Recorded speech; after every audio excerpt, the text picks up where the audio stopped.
Jalale mare nado boroke larana hai du mata juga la jami ho nayo moi kêu đi lại đi nhiều. Oke, nama saya sendiri Abed. Alamatnya Desa Lobohede, Kecamatan Awamehara, Kabupaten Sabarajua. Keseharian saya sebagai kepala dusun atau kepala wilayah kalau di tingkat kelurahan. Saya mau bercerita, ya. Jadi penduduk di sini sebagian besar itu menganut kepercayaan Nasrani atau Kristen. Tapi ada beberapa kepala keluarga yang masih menganut aliran kepercayaan Jingitio. Itu kepercayaan orang Sabarajua dan nenek moyang. Dari semua kehidupan warga Lobohede, kesehariannya adalah dari dulu itu dikenal dengan hanya dua mata pencaharian, yaitu sebagai petani dan nelayan. Petani itu mereka bertani pada musimnya. Warga yang melaut, mereka melaut dengan sistem penangkapan ikan yang sederhana, tidak memakai penangkapan yang modern.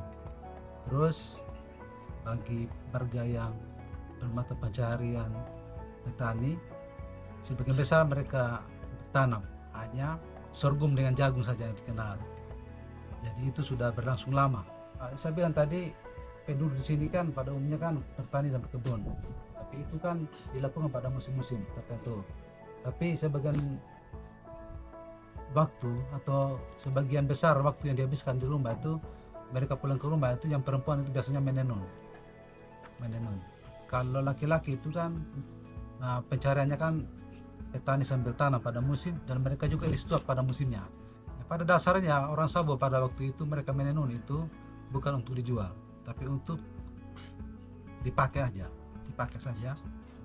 Tapi dengan kemajuan sekarang ini dijadikan sebuah rutinitas atau kegiatan yang dilakukan sebagai sumber pendapatan yang sekarang.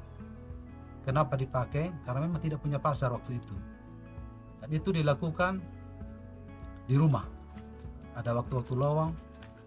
Kalau dulu kan tidak ada penerangan listrik, jadi sebagian besar itu dikerjakan di siang hari saja. Tapi sekarang karena sudah ada penerangan, itu tidak ada batasannya lagi. Itu dikerjakan hampir siang malam. Dan dulu itu kalau tenun itu identik dengan perempuan punya tugas, tapi sekarang tidak. Ini sudah merambat ke semua anggota keluarga, termasuk laki-laki. Kenapa itu merambat? Karena memang kebutuhan mendesak dan memang ada pasar tersedia, jadi itu dikejar. Itu libatkan semua anggota supaya prosesnya cepat, proses dapat uang seperti itu.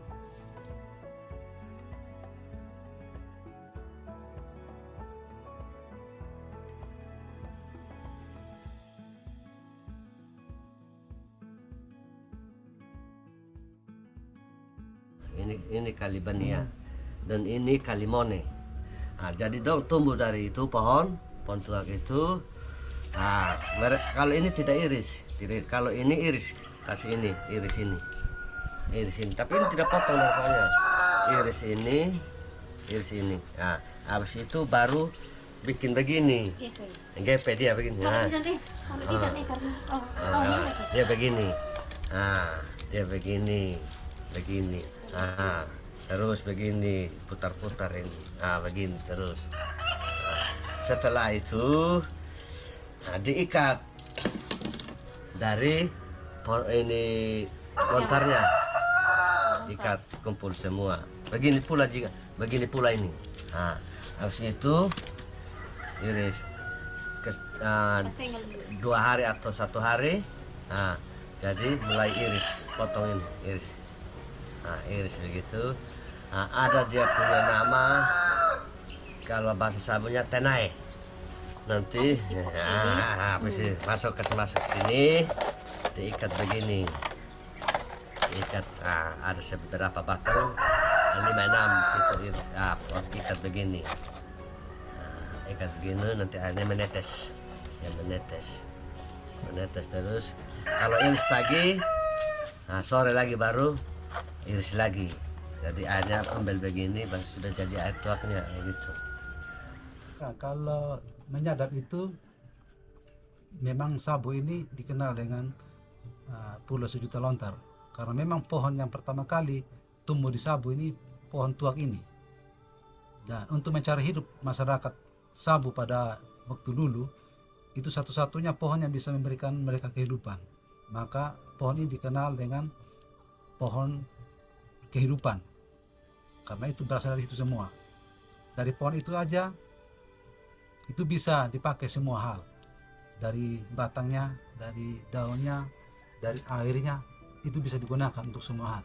Airnya untuk kehidupan, disadap, itu identik dengan tugas laki-laki. Kelengkapan untuk menyadap itu yang ada di pinggangnya, terus alat-alat untuk menampung airnya untuk turun seperti itu dari pohonnya sendiri, dari daunnya. Daunnya dibikin seperti wadah untuk tampung airnya, bikin tangga itu, tangga naik itu bukan dilukai tapi dia diikat, itu pakai dahannya. Om Kale ini karena memang dia pemangku yang diturunkan dari nenek moyang, beliau masih menguasai syair-syair dulu. Nah, syair-syair ini sendirinya lahir dari orang tua dulu yang berprofesi sebagai penyadap tadi, dan mereka jauh dari sumber-sumber lain seperti lagu-lagu dari lain. Terpaksa mereka dengan cara mereka sendiri menciptakan lagu-lagu yang mereka ciptakan sendiri dari nenek moyang dulu. Nah, sampai sekarang itu masih ada, tapi kita yang kemudian jarang mendengar karena memang penganut atau apanya itu sudah semakin sedikit seperti itu. Jadi Om Kale ini masih menyimpan ini, dan dia tetap berprofesi sebagai pemangku adat dengan kegiatan-kegiatan yang dijalankan seperti Ustaz tadi. Kalau soal lagu-lagu ini Om Kale ada, tapi harapan kami beliau masih bisa eksis, masih bisa perlihatkan kondisi ini atau kebiasaan seperti ini. Ini menjadi tugas kami bersama sebenarnya untuk melestarikan ini. Apabila nanti kepercayaan Jengging Tiwi sedikit menurun, ini tidak bisa menghilangkan nilai ini, karena sebenarnya tidak ada kaitan dengan kepercayaan Jengging Tiwi dengan syair-syair yang dinyanyikan di dalam sambil melakukan kegiatan sadap itu sebenarnya seperti itu.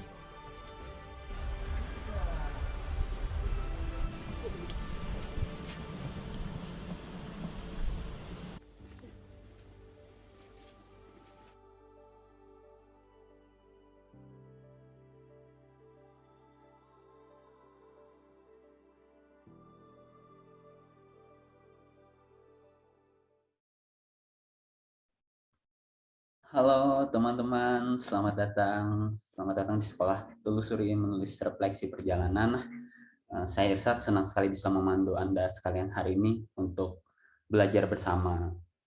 Sebelum kita masuk ke acara, teman-teman boleh absen dulu nggak nih? Dari daerah mana aja nih? Ada yang beberapa saya kenal, ini Ammar Mahir Hilmi. Ada juga Jogja. Nama dari mana nih? Jogja hadir. Oh, Jogja udah hadir. Ada yang dari Karawang. Wih, ada yang dari Solok nih. Mbak Widya dari mana Mbak Widya? Saya dari Solok Selatan. Malang. Oh, salam kenal semuanya ya. Sebelum kita masuk ke acara, ada baiknya saya mau bacakan dulu tata tertib acara kita hari ini. Boleh di-share? Nah, pastikan teman-teman menggunakan nama lengkap, misalnya seperti saya, Irsyad Saputra. Terus jika ada pertanyaan, harap menuliskan di kolom chat atau bisa gunakan fitur raise hand jika mengalami kendala selama acara berlangsung. Dan ketiga, pastikan mic dalam keadaan mati kecuali diminta oleh host untuk menyalakannya. Dan yang keempat, peserta diharap menjaga suasana untuk tetap kondusif selama kegiatan berlangsung. Nah, sebelum kita masuk lebih jauh, aku hari ini akan menginfokan bahwa Sekolah Telusuri Refleksi Perjalanan kali ini juga bisa diikuti melalui live streaming pada aplikasi dan web page platform Edukasi Cakap. Oh ya, sebelum itu aku ingatkan lagi teman-teman yang belum mengisi daftar hadir, boleh diisi dulu biar nanti ada kejutan di akhir yang menanti kalau mengisi daftar hadir. Nah, lanjut lagi, pada kesempatan kali ini juga Cakap akan membagikan 50 voucher belajar bahasa Inggris gratis selama 6 bulan untuk teman-teman peserta Sekolah Telusuri hari ini. Nah, voucher ini berlaku untuk 50 orang pertama yang mengklaim voucher tersebut maksimal 2 minggu setelah acara ini selesai. Nah, untuk gimana cara mengklaimnya nanti setelah acara berlangsung ya, nanti akan kita kasih tahu teman-teman. Nah, selain voucher bahasa Inggris gratis, nanti teman-teman juga akan mendapatkan akses berlangganan gratis tempo.co selama 1 bulan dengan cara mengisi feedback form nanti yang akan ada di akhir acara. Nah, gimana Sekolah Telusuri kali ini kan banyak bonusnya nih. Ada dari Cakap dan juga dari tempo.co. Mungkin teman-teman udah tahu ya platform Telusuri itu apa. Nah, Telusuri itu merupakan rumah bagi komunitas pejalan dan kreator konten perjalanan di Indonesia.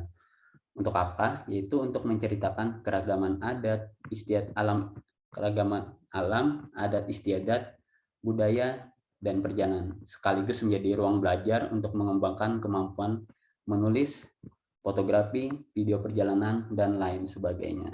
Kami juga memiliki misi besar untuk memunculkan tren perjalanan dari pariwisata berkelanjutan yang berdampak positif bagi lingkungan, ekonomi, dan juga masyarakat. Kita juga akan terus berjejaring dengan para kontributor dan banyak orang untuk berbagi ilmu, berjejaring, dan juga berkolaborasi untuk membuka mata kita bagaimana kita memandang pariwisata yang terjadi di Indonesia ini dengan karya-karya yang kita hasilkan. Next, seperti yang kita tahu ya, dalam dewasa ini perjalanan itu mudah sekali dilakukan, baik itu oleh anak kecil, bahkan bayi sekalipun, hingga orang tua yang sudah sepuh gitu. Tapi dalam banyak melakukan perjalanan itu, tidak semua orang bisa menuliskan refleksi dari pengamatan apa yang telah ia lakukan selama perjalanan. Nah, untuk mampu menuliskan refleksi perjalanan tersebut, dibutuhkan kemampuan yang cakap untuk mengamati, memahami, dan juga merangkai refleksi pikiran yang kita dapatkan dan menuangkannya ke dalam bentuk tulisan. Oleh karena itu, Telusuri mengadakan sekolah telusuri menulis refleksi perjalanan untuk membagikan bagaimana cara belajar menuliskan refleksi perasaan, pengamatan, dan juga pengalaman pada setiap perjalanan yang telah kita lalui. Nah, untuk kali ini kita kedatangan bintang tamu kita, yaitu Mas Rifki Faizar Rahman. Ada yang kenal Mas Rifki? Pasti banyak nih teman-teman yang udah kenal Mas Rifki sebelumnya. Mas Rifki Faizar Rahman ini biasa sapaan akrabnya Mas Papan Pelangi. Banyak sekali dia sapaan akrabnya karena beliau udah malang melintang dalam dunia perjalanan dan tulis-menulis. Terutama di blog beliau sendiri ya, papanpelangi.id. Kalau nggak salah itu tahun aktifnya dari 2013 sampai sekarang. Nah, Mas Rifki ini juga pernah menulis banyak artikel perjalanan, baik itu secara luring maupun daring, diantaranya ada di Jawa Pos, Radar Malang, Getaway, ada di Jakarta Post Travel, hingga di Kompas ID. Nah, selain itu ia juga merupakan alumni beasiswa Klinik Menulis Feature 2 Tempo Institute pada tahun 2017. Selain itu, Mas Rifki ini juga sudah menuliskan banyak buku nih. 3 diantaranya adalah ada yang Selesa di balik sekat-sekat perjalanan, terbitan Sulur Pustaka Yogyakarta 2021. Nah, ini tentang perjalanan-perjalanan yang telah ditempuh oleh Mas Rifki dan dia menuangkannya dalam tulisannya di buku Selesa. Yang kedua ada juga tuh Semar Membangun Peradaban. Kalau ini manajemen proyek berbasis strategi dan filosofi pewayangan dia sebagai penulis dan juga editor di buku ini. Yang ketiga ada To Adore, A Memorable Adventure of the Land Exotic Beauty sebagai tim penulis. Nah, Mas Rifki ini selain menulis, beliau juga mendirikan usaha paket perjalanan wisata ramah lingkungan loh, yang berbasis masyarakat dan lingkungan. Namanya adalah Tripadia Travel yang berbasis di Magelang. Jadi teman-teman kalau mau kepoin tuh Mas Rifki bisa dicek-cek akun Instagramnya ada Tripadia Travel. Benar nggak Mas? Mas Rifki? Halo. Halo, halo. Nah ini dia teman-teman Assalamualaikum. Ya, narasumber kita hari ini. Saya beruntung sekali juga ketemu lagi sama Mas Rifki ini di pagi menjelang siang di acara kita hari ini. Teman-teman boleh tuh kalau mau nyapa Mas Rifki. halo semuanya. Boleh kalau mau open mic, open. Hai Mas chat dulu. Riki, Halo, selamat di-share petang. ilmunya ya. Halo. Siap, sama-sama belajar ya. Untuk Mas Rifki dipersilahkan. Oh, udah langsung mulai. Oke. Assalamualaikum warahmatullahi wabarakatuh. Selamat pagi menjelang siang semuanya. Semoga semuanya sudah sarapan, semoga semuanya sudah mandi. Sudah mandi ya. Oke.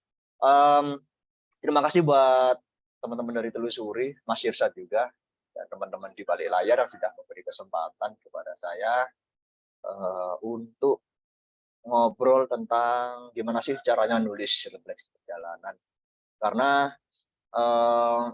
bagi saya sih nulis itu bisa apa aja ya, bisa menulis panduan wisata, terus menulis tentang cerita perjalanan secara kronologis, banyak macam. Sebenarnya kalau boleh saya bilang sih refleksi itu bukan bagian dari genre tulisan sendiri, tapi lebih gimana caranya pesan atau makna apa yang ingin disampaikan dalam tulisan. Boleh minta tolong di share screen.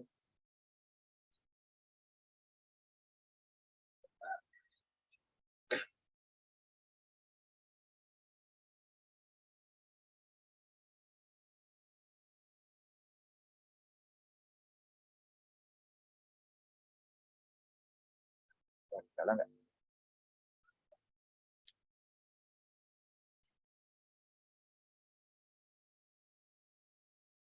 Mungkin ada kendala sebentar ya sambil Oke, kita oke. tunggu. Nah, Ya. Alhamdulillah. Oke, baik, pagi ini kita akan ngobrol banyak ya. Sebenarnya untuk sekolah daring Telusuri kali ini saya nggak akan banyak mengulas gimana caranya teknik-teknik atau struktur atau tata cara, karena di pertemuan sekolah Telusuri daring sebelumnya kan sudah ada Mas Patris yang mengisi gimana caranya membuat tulisan atau catatan perjalanan. Kali ini sebenarnya ingin mengajak teman-teman untuk apa ya, kalau dalam bahasa saya membangunkan dalam tanda kutip bakat ya.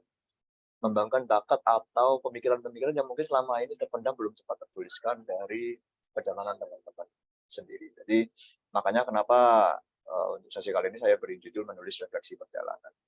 Oke, lanjut. Ya, sebelum masuk ke materi, saya ingin kita jalan-jalan sedikit melihat contoh-contoh tulisan refleksi perjalanan dari saya pribadi, dan nanti juga ada tulisannya Mas Irsad. Oke, pertama dari tulisan saya dulu. Oke.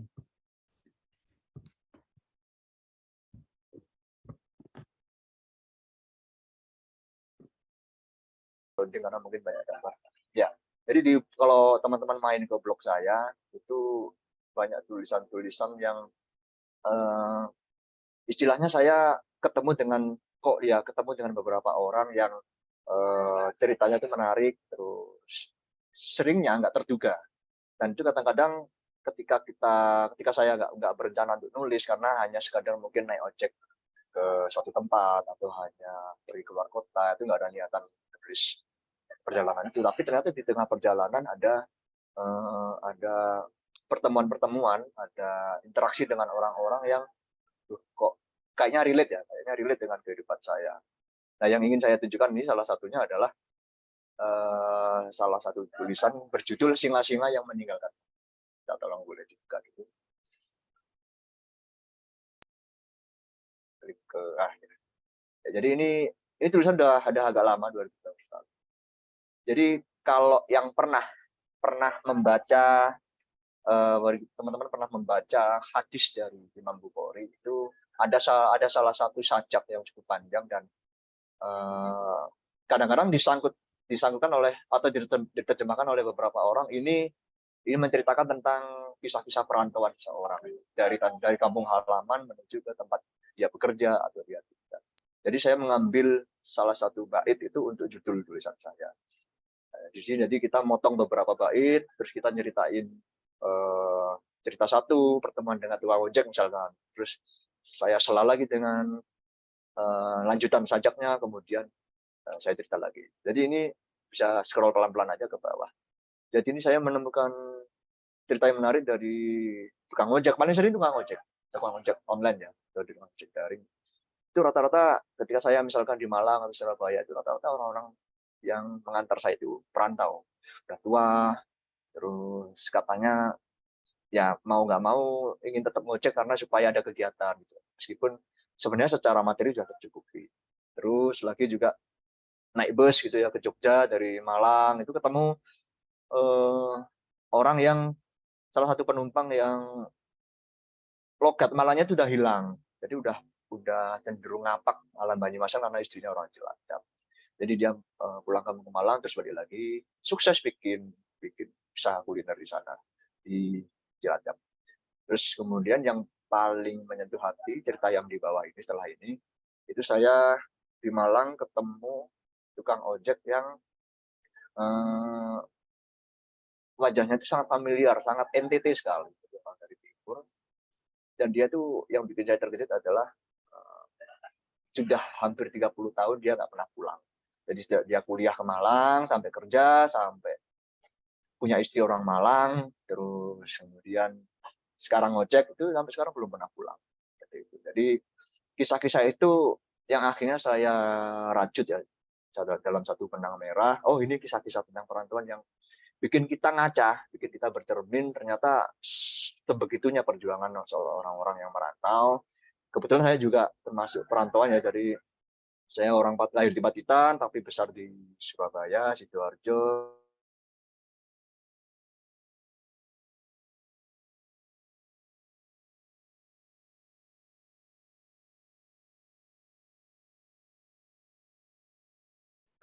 Nunggu nih, karena siapa tahu kapan-kapan suatu saat akan ketemu orang-orang yang seperti itu. Oke, bisa kembali ke slide yang tadi. Jadi teman-teman bisa main ke blog saya. Tulisan-tulisan yang lama sih, yang baru-baru belum ada. Tulisan yang lama. Semasa saya kuliah. Jadi teman-teman bisa bisa main, bisa belajar bareng-bareng dan melihat gimana tulisan seperti itu. Jadi kembali lagi ke slide yang tadi ya. Jadi sini itu ada barcode. Kalau teman-teman mau ngeklik artikel-artikel yang lain, ada lebih dari 10 artikel-artikel yang saya buat itu untuk merefleksikan perjalanan. Oke, lanjut. Nah, ini ada tulisan Mas Irsad. Jadi tahun lalu itu Telusuri punya program namanya Arah Singgah. Jadi teman-teman dari Telusuri itu menginventarisasi cerita-cerita tentang budaya, pariwisata, atau adat-adat atau bahasa atau kultur-kultur lain yang bisa dibilang terancam punah. Ada beberapa cerita yang menarik. Salah satunya yang ingin kita kulik bareng-bareng yang di bawah, tenun yang menghidupi.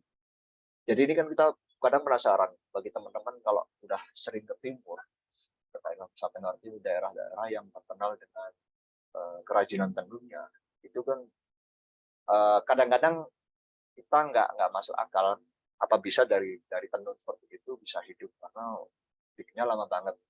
Yang pakai warna sintetis saja lama, apalagi yang pakai warna. Dan rata-rata kan semakin sulit semakin mahal. Tapi mereka ternyata bisa gitu. Dari situ bisa setidaknya mama-mama di sana bisa bantu nambah penghasilan suaminya yang nelayan atau pekerja-pekerja lain. Jadi dari sini kita bisa berkaca ya, dari tulisan ini kita bisa berkaca bahwa saudara-saudara kita yang di jauh sana secara kehidupan itu nggak mau putus asa lah.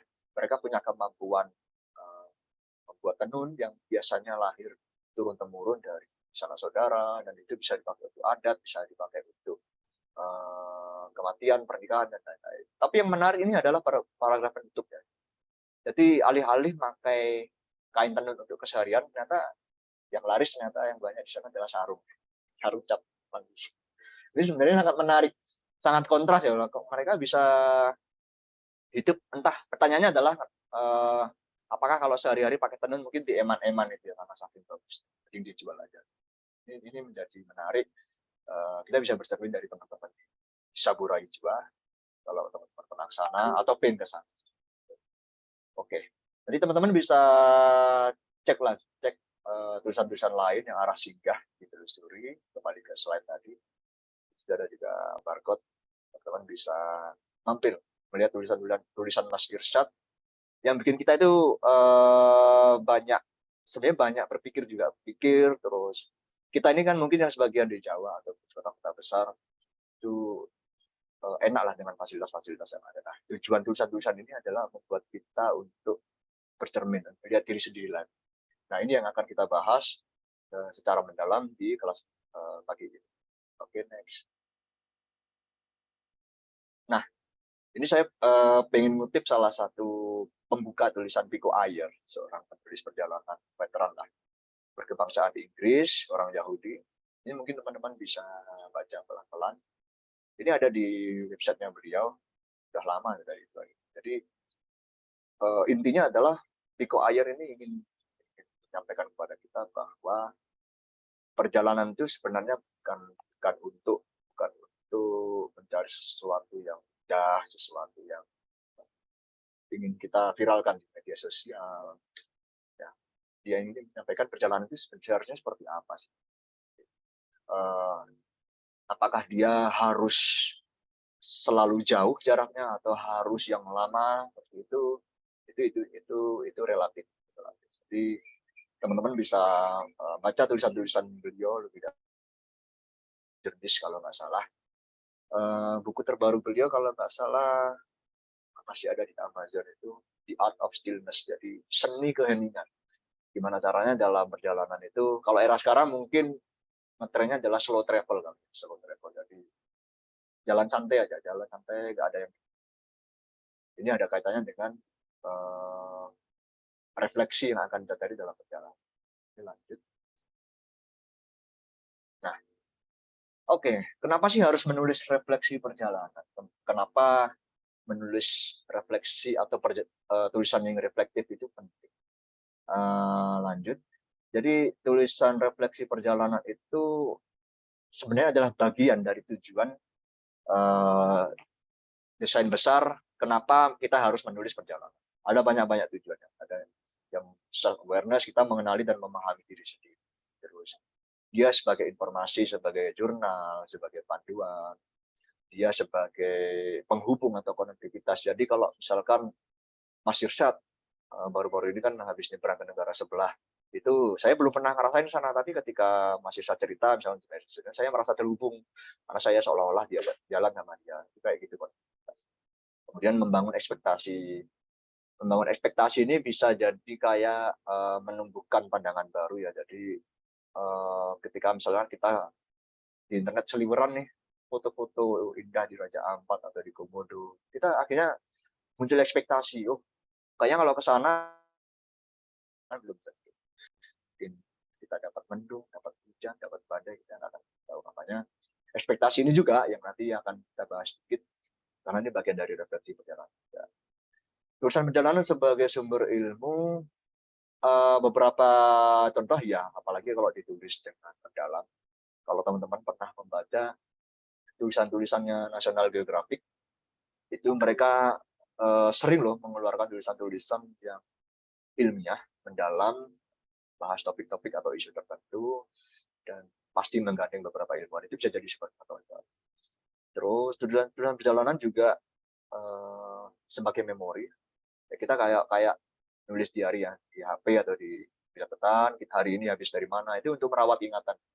Supaya kalau kelak kita menemukan suatu titik atau momen yang kita agak terlempar atau terhubung ke masa lalu, itu bisa nyantol lagi karena kita pernah menulis itu.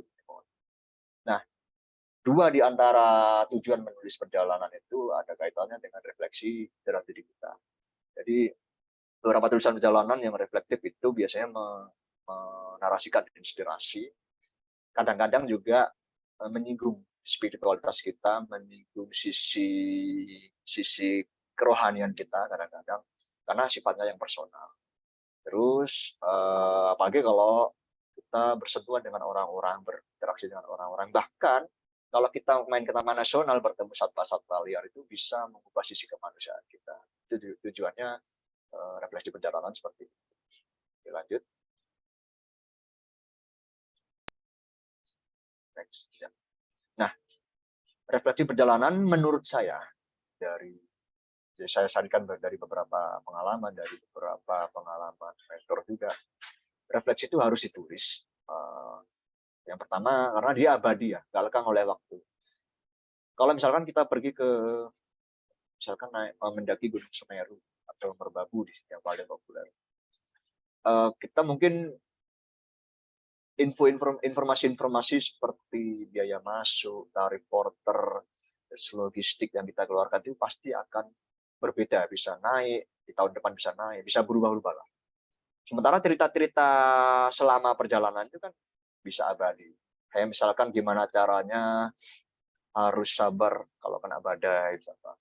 Gimana caranya teman kita tiba-tiba sakit, terus gimana caranya berjuang bareng-bareng ke puncak, terus pulang ke base camp dengan selamat. Itu kan cerita-cerita yang bisa merefleksikan diri kita, bisa bercermin bahwa suatu saat kalau gunung mungkin persiapannya harus menang. Jadi cerita-cerita yang di dalamnya itu bisa lebih nggak lekang oleh waktu.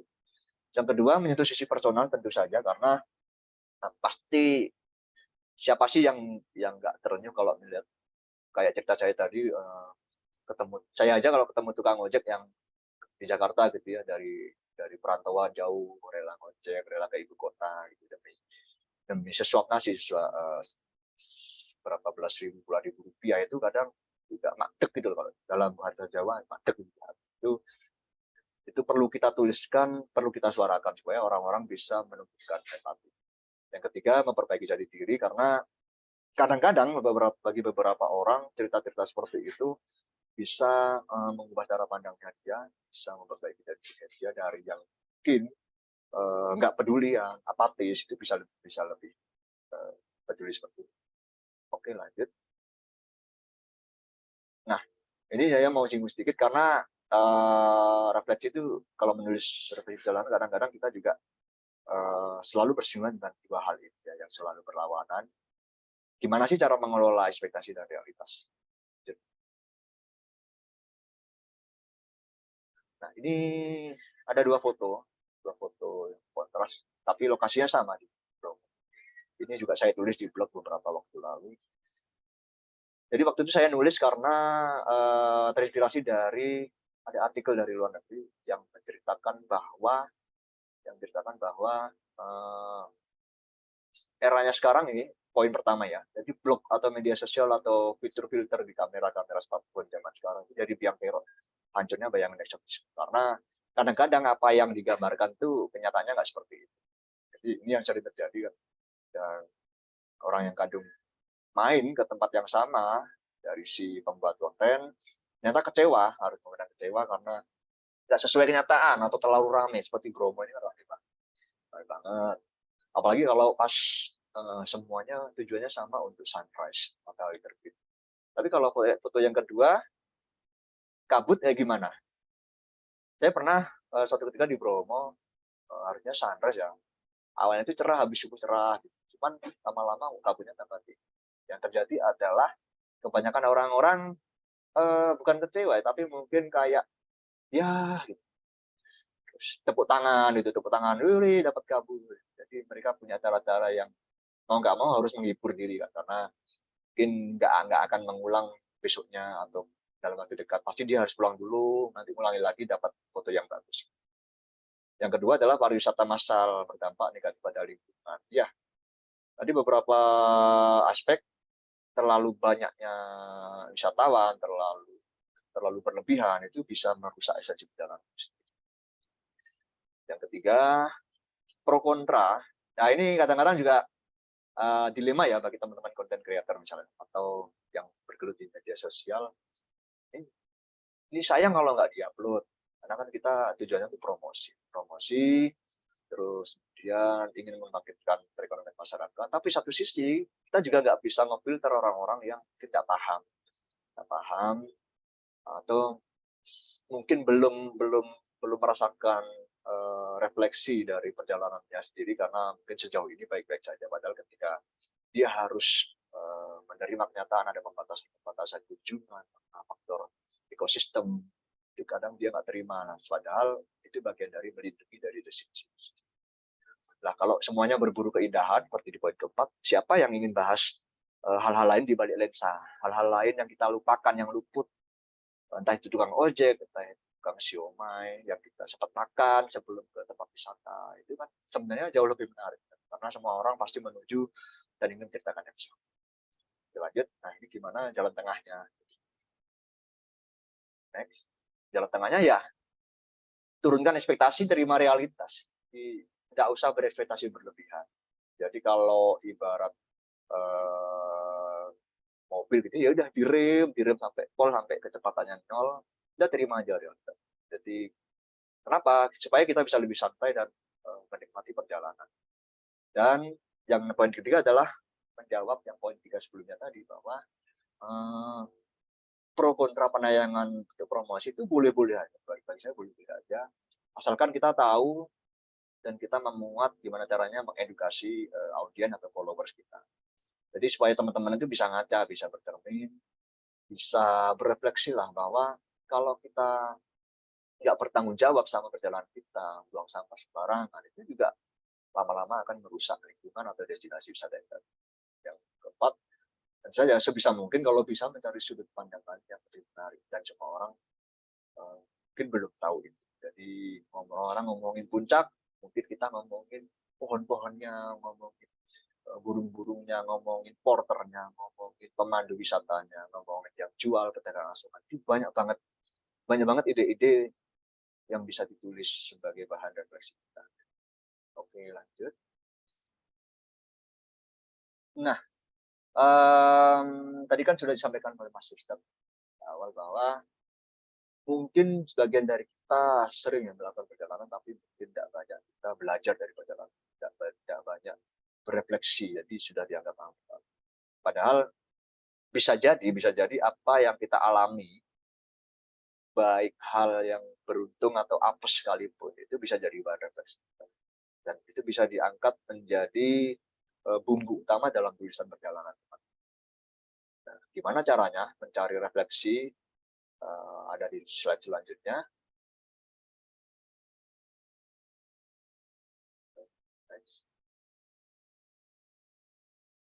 Iya. Jadi kadang-kadang kita juga mikir ya, kenapa sih perjalanan itu harus serba begini dan begitu? Kenapa perjalanan itu memang akan selalu menuntut kita terus bergerak ya, terus bergerak, karena kita nggak mungkin stuck di satu tempat di satu waktu. Karena bagi sebagian orang kadang-kadang perjalanan itu seperti perlombaan, pencapaian untuk sesuatu, siapa yang paling cepat naik puncak gunung, siapa yang paling viral di media sosialnya, atau pencapaian-pencapaian lainnya, jumlah viewers, jumlah likes. Tapi itu ternyata faktanya adalah yang harus kita terima itu terjadi di negeri kita, dan itu masih menjadi tolak ukur utama. Sebuah konten itu harus diminta, harus diperhatikan.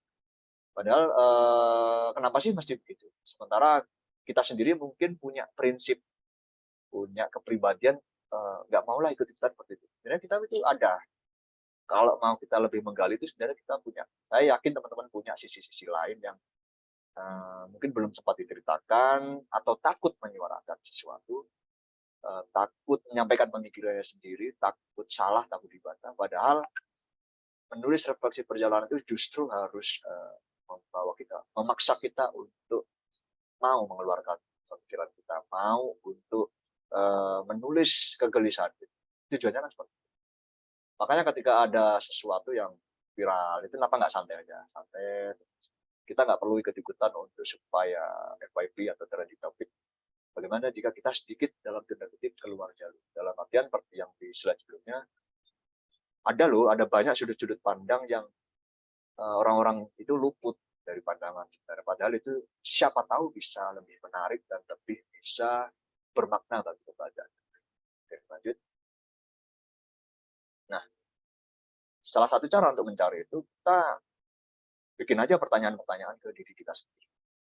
Jadi kalau bagi saya refleksi perjalanan itu bisa banget sengaja untuk kita cari atau kita temukan, karena kita mungkin ada dalam program harus meliput sesuatu, harus menulis sesuatu karena kerjaan atau karena tuntutan profesi.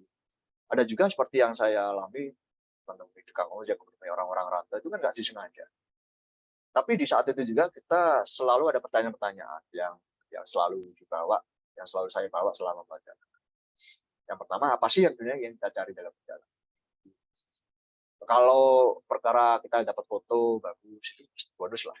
Terus kemudian beli oleh-oleh, hal yang paling gampang beli oleh-oleh di keluarga, itu bonus juga.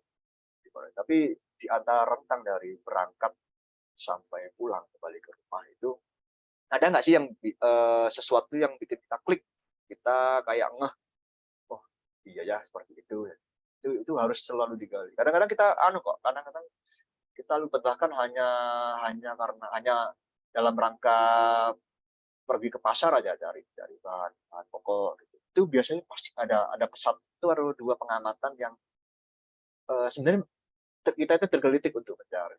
Kita melihat penjual lain, kayaknya sepi ya, kadang-kadang sepi, kita mampir beli belanja, itu kita ngambil ngobrol, itu bisa ketemu loh, itu bisa ketemu cerita-cerita yang bikin kita lebih respect pada orang-orang.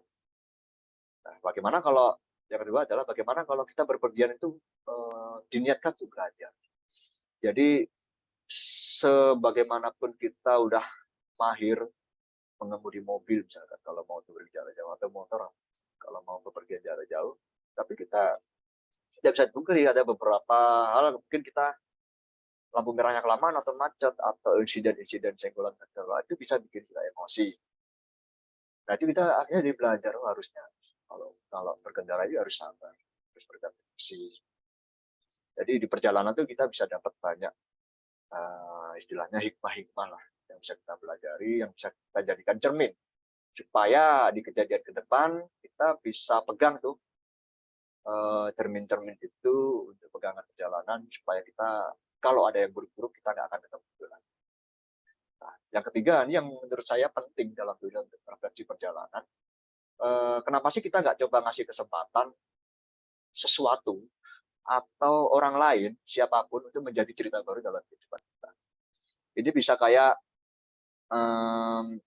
pergi ke suatu tempat gitu ya, pergi ke suatu tempat,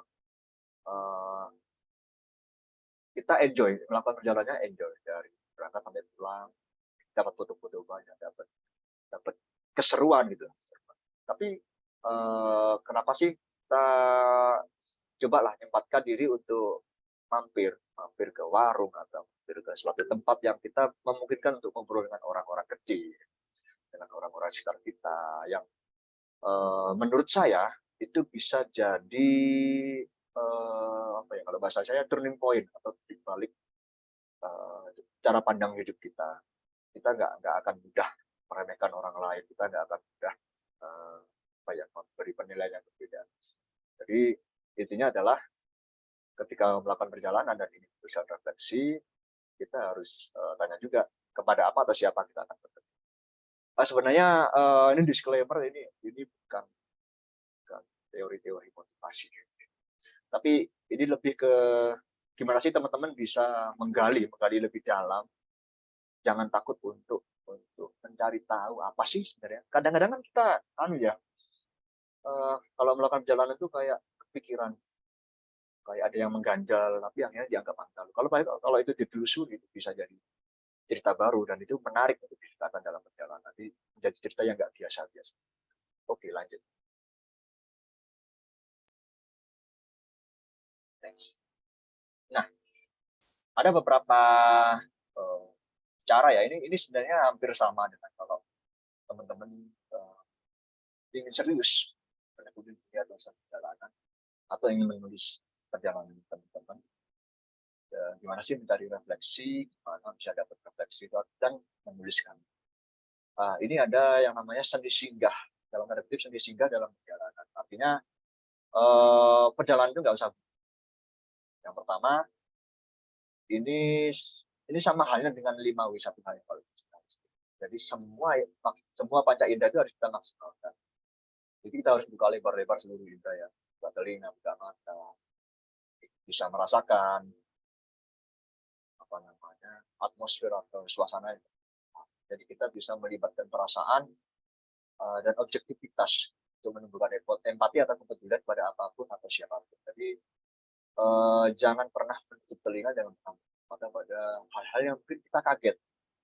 Tapi ketika kita mau dan berani cari tahu, kok kita kaget ya, kok beda ya dengan budaya kita, itu sedikit demi sedikit akan menuntun teman-teman membuka lagi baru, membuka dunia baru dari gaya tulisan teman-teman. Terus yang kedua, interaksi atau komunikasi. Jadi bukan berarti kita harus terbuka, sangat terbuka. Kita tetap harus waspada dan potensi-potensi kriminal, misalkan copet atau apa. Tapi pada beberapa hal, pada beberapa orang itu kita jangan malu untuk membuka komunikasi dan berinteraksi.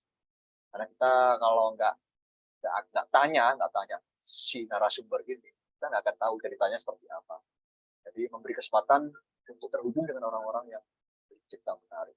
Karena kadang-kadang bahkan mungkin kalau kita di kompleks perumahan teman-teman kita ngobrol sama bapak-bapak di Roda, sama ibu-ibu di Alisa, kalau kita gali itu bisa jadi yang menarik. Apa sih yang digibahi, apa sih yang dibahas, jokesnya bapak-bapak itu kan juga bagian dari perjalanan. Jadi bukan sesuatu yang remeh-temeh. Terus yang ketiga, setelah kita observasi semua hal, kita ngobrol sama orang, kita berhenti sejenak, beri ruang keheningan. Kalau kata istilah Tito Ayat tadi, seni keheningan. Jadi melipir sebentar untuk kita orat-orat nih, kalau nyatet atau di aplikasi di ponsel kan ada aplikasi itu, kita suarakan, kita juga terocos saja. Jadi habis kepikiran, tapi setelah itu dapat ruang jaga. Itu bisa jadi bahan refleksi. Itu menurut saya sangat layak kita media sosial. Jadi semua orang-orang mungkin relate dan kita bisa sama-sama rasa yang terlihat. Jadi kita harus punya waktu yang cukup untuk melakukan perenungan dari perjalanan dari next.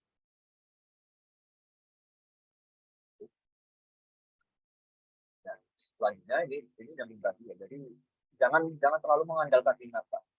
Di saat itu mungkin teman-teman ingat ya, saya ya biasa jadi, oh udahlah, gini namanya, nggak dicatat, ini pangan dari rumah lupa. Ya akhirnya nggak bisa cerita karena datanya nggak lengkap. Padahal data itu penting. Ya, harus selalu lengkap data pilihan, terutama yang sifatnya untuk refleksi ya, cerita bukan yang reportase serius. Mungkin bisa nggak terlalu lengkap, tapi setidaknya punya data. Dapat ada data atau itu siapa, misalnya berapa. Ini kan juga kalau teman-teman belajar di tulisan perjalanan kelasnya Mas Patris, itu juga akan dibahas dengan detail teks-teks persentase juga ditahan. Nah, yang kedua, kadang-kadang memori dan cerita yang kita dapat itu nggak harus selalu ditulis. Maksud saya nggak harus langsung ditulis. Bisa saja kayak connected dengan kita dipertemukan dengan kejadian-kejadian serupa perjalanan hidup. Nggak apa-apa diendapkan dulu. Ketika kamu satu atau dua yang relate, kayak dejavu, itu bisa jadi satu bahan tulisan. Itu benang merahnya ya apa yang kamu dapatkan. Bisa jadi satu tulisan itu bisa merefleksikan pengamatan dan perjalanannya ke dalam. Jadi ada beberapa tulisan yang memang harus segera ditulis karena momennya pas, merayakan hari apa. Tapi ada juga yang ketika diendapkan itu kadang-kadang malah lebih bagus karena kita mendapat kejadian pembanding dari kejadian sebelumnya. Kita bisa membuat komparasi. Jadi pemikiran kita itu sampaikan. Nah, kalau yang terakhir ini saya kira paham ya, jadi ini kaitannya dengan tadi memaksimalkan baca usaha. Apa aja itu selalu kita kritisi, selalu kita tanyakan apa itu apa, ini gimana, kapan. Jangan pernah lepas dari minoritas. Oke, lanjut.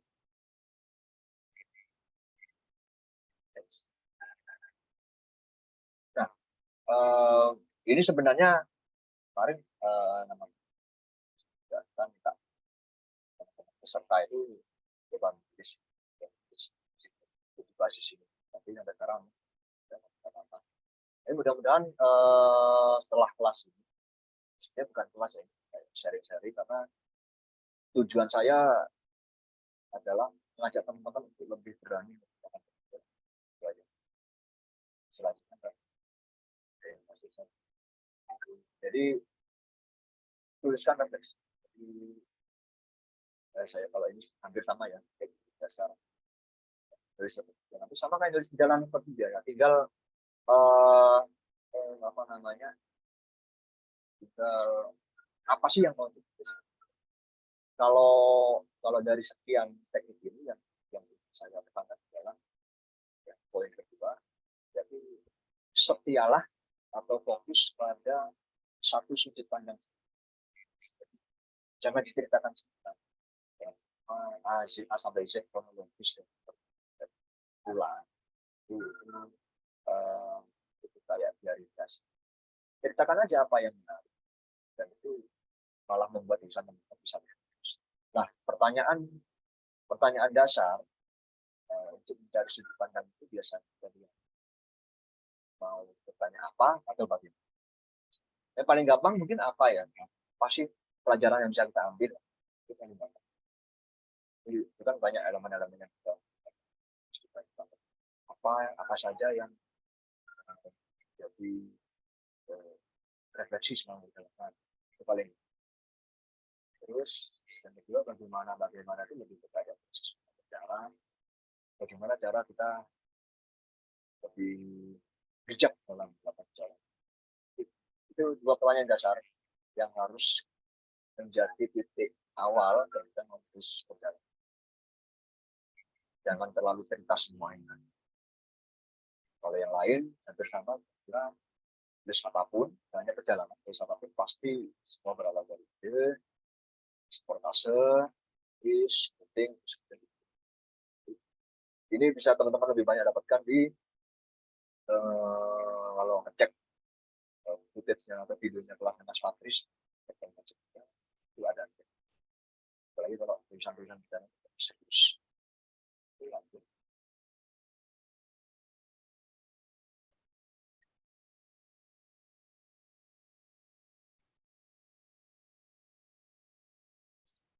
Selanjutnya. Nah, ini sepertinya ini penutup dari slide-nya.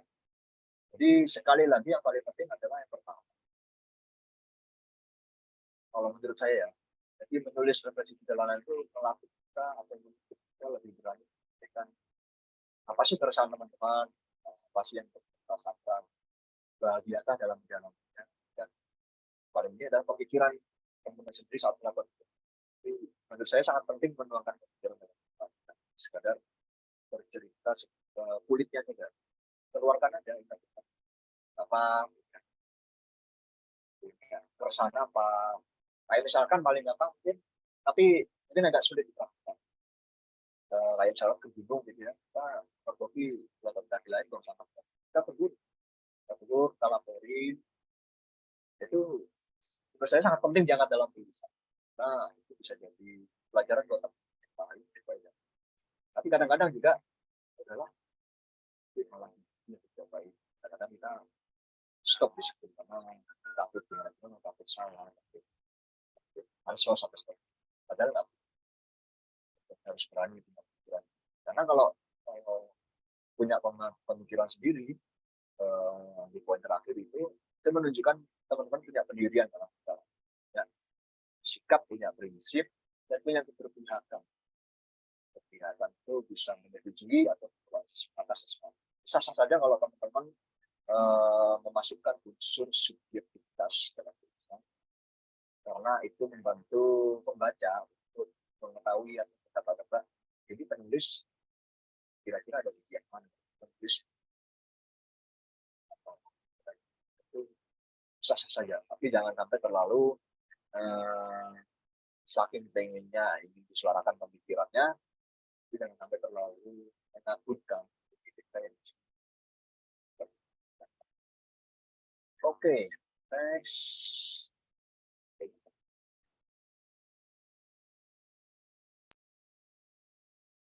Oke, terima kasih banyak. Jadi ini akhir dari terlalu banyak karena kalau ngomongin teknik struktur gimana cara bisa sampai itu bagi saya nggak akan cukup dalam satu waktu dan sesi tersendiri. Bahkan kemarin kalau yang 2 jam juga. Karena dulu saya waktu ikut kelas di Tempo atau teman-teman kalau pernah ikut kelas menulis pasti nggak cukup waktu beberapa hari karena sambil melatih ya, latih. Dan memang banyak. Semoga kapan-kapan kelas menulis itu bisa tetap bisa praktik langsung on the spot.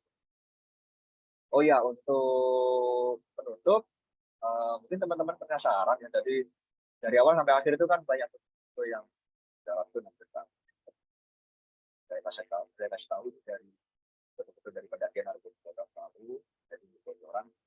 Mudah-mudahan tahun ini saya bisa nerbitin di bulan pendakian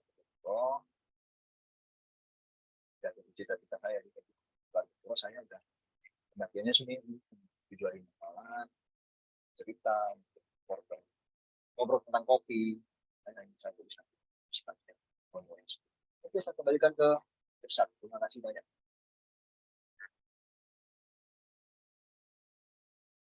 Terima kasih Mas Rizky atas pemaparannya. Nah, teman-teman mulai tertarik nih untuk merefleksikan dirinya setelah melakukan perjalanan melalui tulisan nih. Karena refleksi diri itu juga bagian dari cara kita mencintai diri kita dan ingin berbagi pengetahuan dengan orang lain. Seperti yang Mas Rizky tadi sampaikan ya.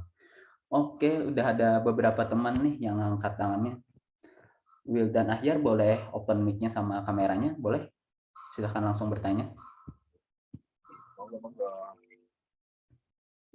Halo. Halo. Saya sebelumnya terima kasih. Saya dari Malang kebetulan. Oh, iya. Ya, ini kan tadi Mas Rifki bilang untuk kita menemukan cerita-cerita menarik itu memberikan kesempatan berhubungan atau interaksi dengan orang lain. Ya. Nah, kalau kita mungkin ada beberapa teman-teman di sini sama kayak saya sih. Itu kadang kita udah tahu nih kita mau mengulas apa, mau ngulik apa tentang tempat itu atau tentang sesuatu yang tertentu. Cuman ketika ketemu dengan orangnya atau ketemu dengan yang kita anggap narasumber ini, kita bingung memulainya dari mana. Apalagi kan kalau di desa kayak di yang kain tenun tadi, itu kan tidak semua orang itu budayanya sama dengan kita ya. Cara memulai obrolannya itu seperti apa? Mungkin bisa dijelaskan. Mungkin itu sih dari saya. Terima kasih. Wah, mantap Mas Bidan. Oke Mas Bidan, makasih banyak. Malangnya mana nih? Saya di Mas, di Noyo, Oh di mana? belakang Win. Oh belakang Win. Ya. Kalimit, kali jaga Pak. Jalan-jalan. Ya, saya di Sunan Murianya. Oh, aku dulu di Watugong. Tangga ternyata gitu. Tanya ya, tak ngalam. Oke Mas, Siap-siap. lagi sebenarnya pertanyaan yang menarik karena bisa jadi ini menjadi salah satu kendala ya, penghambatan buat teman-teman ini. Bahkan saya juga sering mengalami. Sebenarnya solusinya sangat sangat sederhana. Nah, kalau kita kayak mau, kalau teman-teman di sini ada yang pendidikan sampai kuliah, ini kayak kita mau nulis skripsi. Nulis skripsi itu kan nggak bisa ujuk-ujuk ya. Jadi kita harus langsung bab 1, bab 2, bab selesai itu nggak bisa ujuk. Kita harus, istilahnya yang pertama adalah riset dahulu. Ini sangat penting. Riset atau pra reportasi itu menurut saya sangat penting. Jadi singkat saja, jadi kalau kayak saya menulis sebuah desa wisata, itu saya harus riset dulu. Saya harus mencari orang lokalnya sih.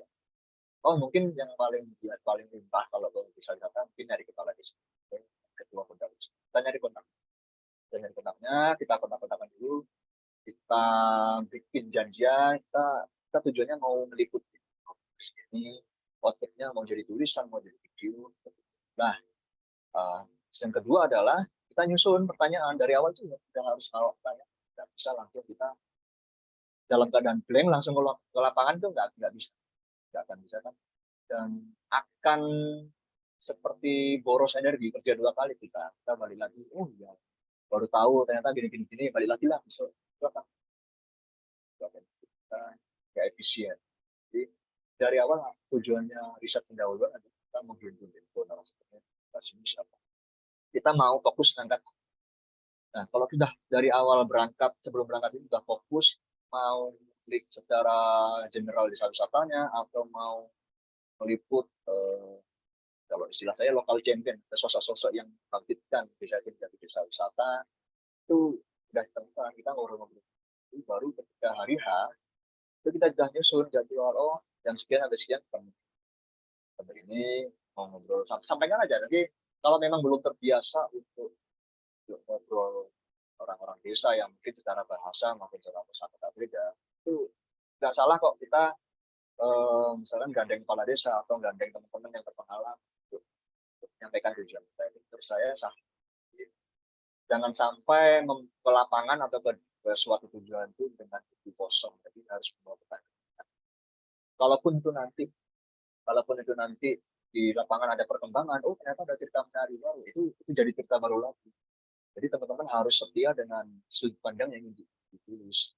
Kecuali kalau memang di lapangan ketika tulis, space waktu yang sangat banyak untuk tulis dengan sudut pandang lain. Tapi kalau terbatas ya usahakan fokus saja sama angle yang mau ditulis. Itu bisa lebih dalam, bisa lebih fokus, dan teman-teman tidak gelamjar. Itu sih wajar saya. Jadi jangan pernah membawa dalam tanda kutip buku kosong kalau selalu bawa bahan, bawa data sekunder ya. Misalnya dari kepala desa dapat data apa, masalah apa, itu jadi mantap. Tujuannya adalah mengkonfirmasi benar nggak sih yang disampaikan dari data itu. Kira-kira kayak gitu.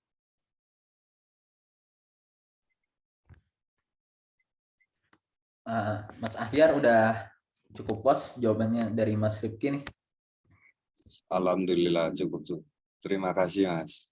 Iya, Ini sama-sama. jadi bekal sih. Ya. Oke, Mas Rifki ada penanya selanjutnya nih yang udah bertangan. Boleh, Afia Mirza, silahkan. Baik, terima kasih. Mungkin saya paling tua kali ya di sini ya. Saya kebetulan sangat suka traveling. Dari saya SMA naik gunung hingga saat ini. Dan Tadi yang saya tanyakan mengenai tak lekang dengan waktu. Saya minta advice saja, karena perjalanan-perjalanan saya di Indonesia itu banyak sekali dokumentasi. Untuk kata-katanya, narasinya masih belum. Nah, itu apa kita harus sebutkan atau bagaimana nih? Karena umpamanya salah satu saya pernah ke Timika. Timika itu kan sekarang sama dulu 10 tahun yang lalu beda. Nah, apa kita mesti informasikan bahwa ini adalah tahun sekian gitu. Itu bagaimana? Terima kasih. Baik itu Mas Reza, makasih banyak pertanyaannya. Masih energi ke jalan-jalan sampai sekarang. Iya. Ya, jadi menurut saya sangat perlu jawabannya langsung saja, saya sangat perlu untuk disampaikan karena ini ada kaitannya dengan data ya, data yang masuk kaidah 5W1H tadi. Jadi kalaupun toh Ibu punya stok perjalanan atau foto yang udah lama berlalu, tidak apa-apa menurut saya, ceritakan saja karena konteksnya yang terjadi adalah saat itu. Tapi barangkali yang saya maksud tak lekang oleh waktu atau abadi, lebih awet lah, lebih awet itu cerita-ceritanya, refleksinya. Jadi kayak gini, misalkan Ibu ke Timika atau mendaki gunung mana, dari gunung mana, udah 10 tahun yang lalu nih, pasti udah berubah. Ini udah berubah. Tapi kesan, impresi, terus pelajaran-pelajaran didapat itu menurut saya sangat relevan sampai sekarang. Itu yang saya sebut tak lekang oleh waktu, karena pelajaran-pelajaran yang bersumber dari pemikiran Ibu dalam perjalanan itu bisa menjadi bahan pelajaran, bahan pesan atau makna yang bisa dinikmati oleh pembaca. Kan untuk nanti ketika kita membaca meskipun 10 tahun yang lalu itu masih relevan. Oh iya ya, sekarang aja mungkin udah berubah ya, tapi secara kepribadian sebagai pendaki gunung, sebagai traveler yang pernah mengalami masa-masa itu saya rasa nasihat-nasihatnya, pesan-pesannya sangat penting untuk teman-teman traveler di era sekarang yang ingin menuju ke tempatnya. Saya pikir sangat penting sekali menambahkan konteks itu terjadi kapan, di mana. Ya, ya. Oke, baik. Terima kasih. Sama-sama. Ya.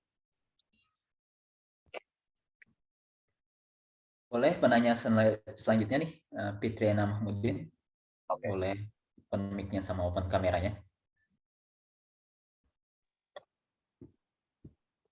Halo, halo, Halo. suara saya masih? Ya, ya.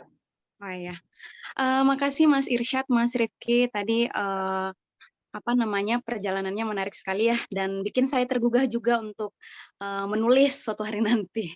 Ya. Salah satu yang saya highlight tadi dari penjabaran Mas Rifki itu bahwa sebuah perjalanan yang catatan reflektif itu adalah menuliskan keresahan ya.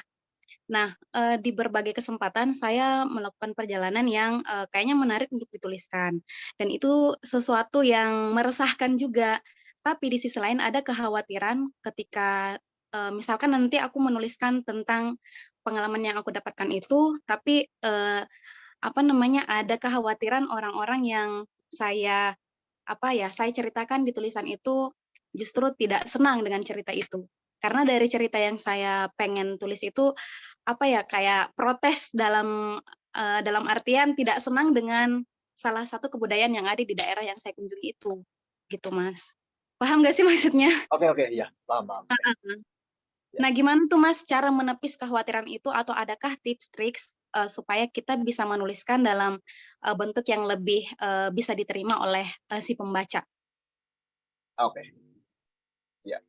Oke, ya memang agak repot ya. Karena menurut saya sangat wajar kalau kita khawatir kita nggak suka atas sesuatu bisa menyinggung perasaan orang yang kita ceritain.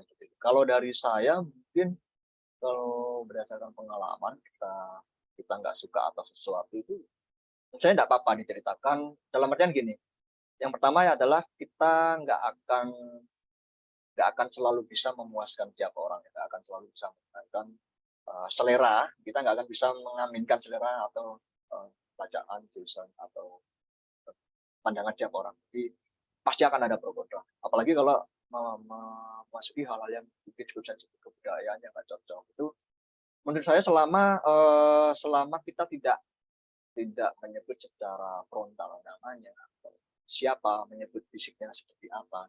Tapi kita bisa bicara tentang apa yang dilakukan. Jadi bukan siapa ya, kita nggak menyebut siapa, tapi kita bicara apa yang dilakukan. Jadi ceritakan saja. Jadi orang-orang itu kayak anonim gitu loh. Jadi Mbak bisa bercerita bahwa oh saya pernah menemukan ini. Nah, dari sudut pandang Mbak kontra nih, ya kontranya apa alasannya? Jadi argumennya ada, ya ada, sehingga itu bisa diterima secara logis oleh pembaca. Sisanya ya terserah pembaca, setelah pembaca untuk bisa lebih bijak, bisa lebih menerima perbedaan pendapat. Karena tujuannya kan itu. Jadi kita punya argumen, ya, logis, tapi jangan sampai terlalu frontal menceritakan siapa, tapi lebih fokus pada apa atau isinya, muatannya seperti apa. Ini sama kayak kita mungkin kayak debat ya, debat di ruang publik gitu ya. Kita terlalu fokus mengkritik atau menyatakan ketidaksukaan pada orangnya secara personal. Tapi kita lupa bahwa kalau mengkritik yang tepat ya apa yang dilakukan seperti itu.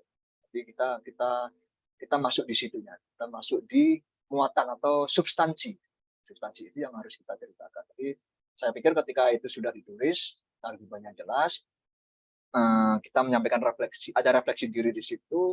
Nanti perkara pembaca pro kontra itu biasa, jadi tidak perlu tahu. Selama memang tidak benar-benar secara eksplisit menyebut siapa yang melakukan. Saya pikir kayak gitu sih. Oke, makasih Mas. Yuk sama-sama. Sudah bisa jalan.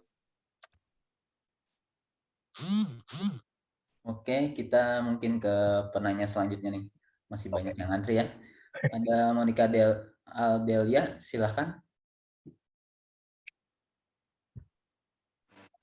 Ya, halo Mas. Halo. Thank you kesempatannya Mas Irsad, Mas Rifki. Di sini aku mungkin ada cerita dan minta pendapat juga dari Mas Rifki. Ya. Jadi aku mulai backpacker itu dari tahun 2013, solo backpacker.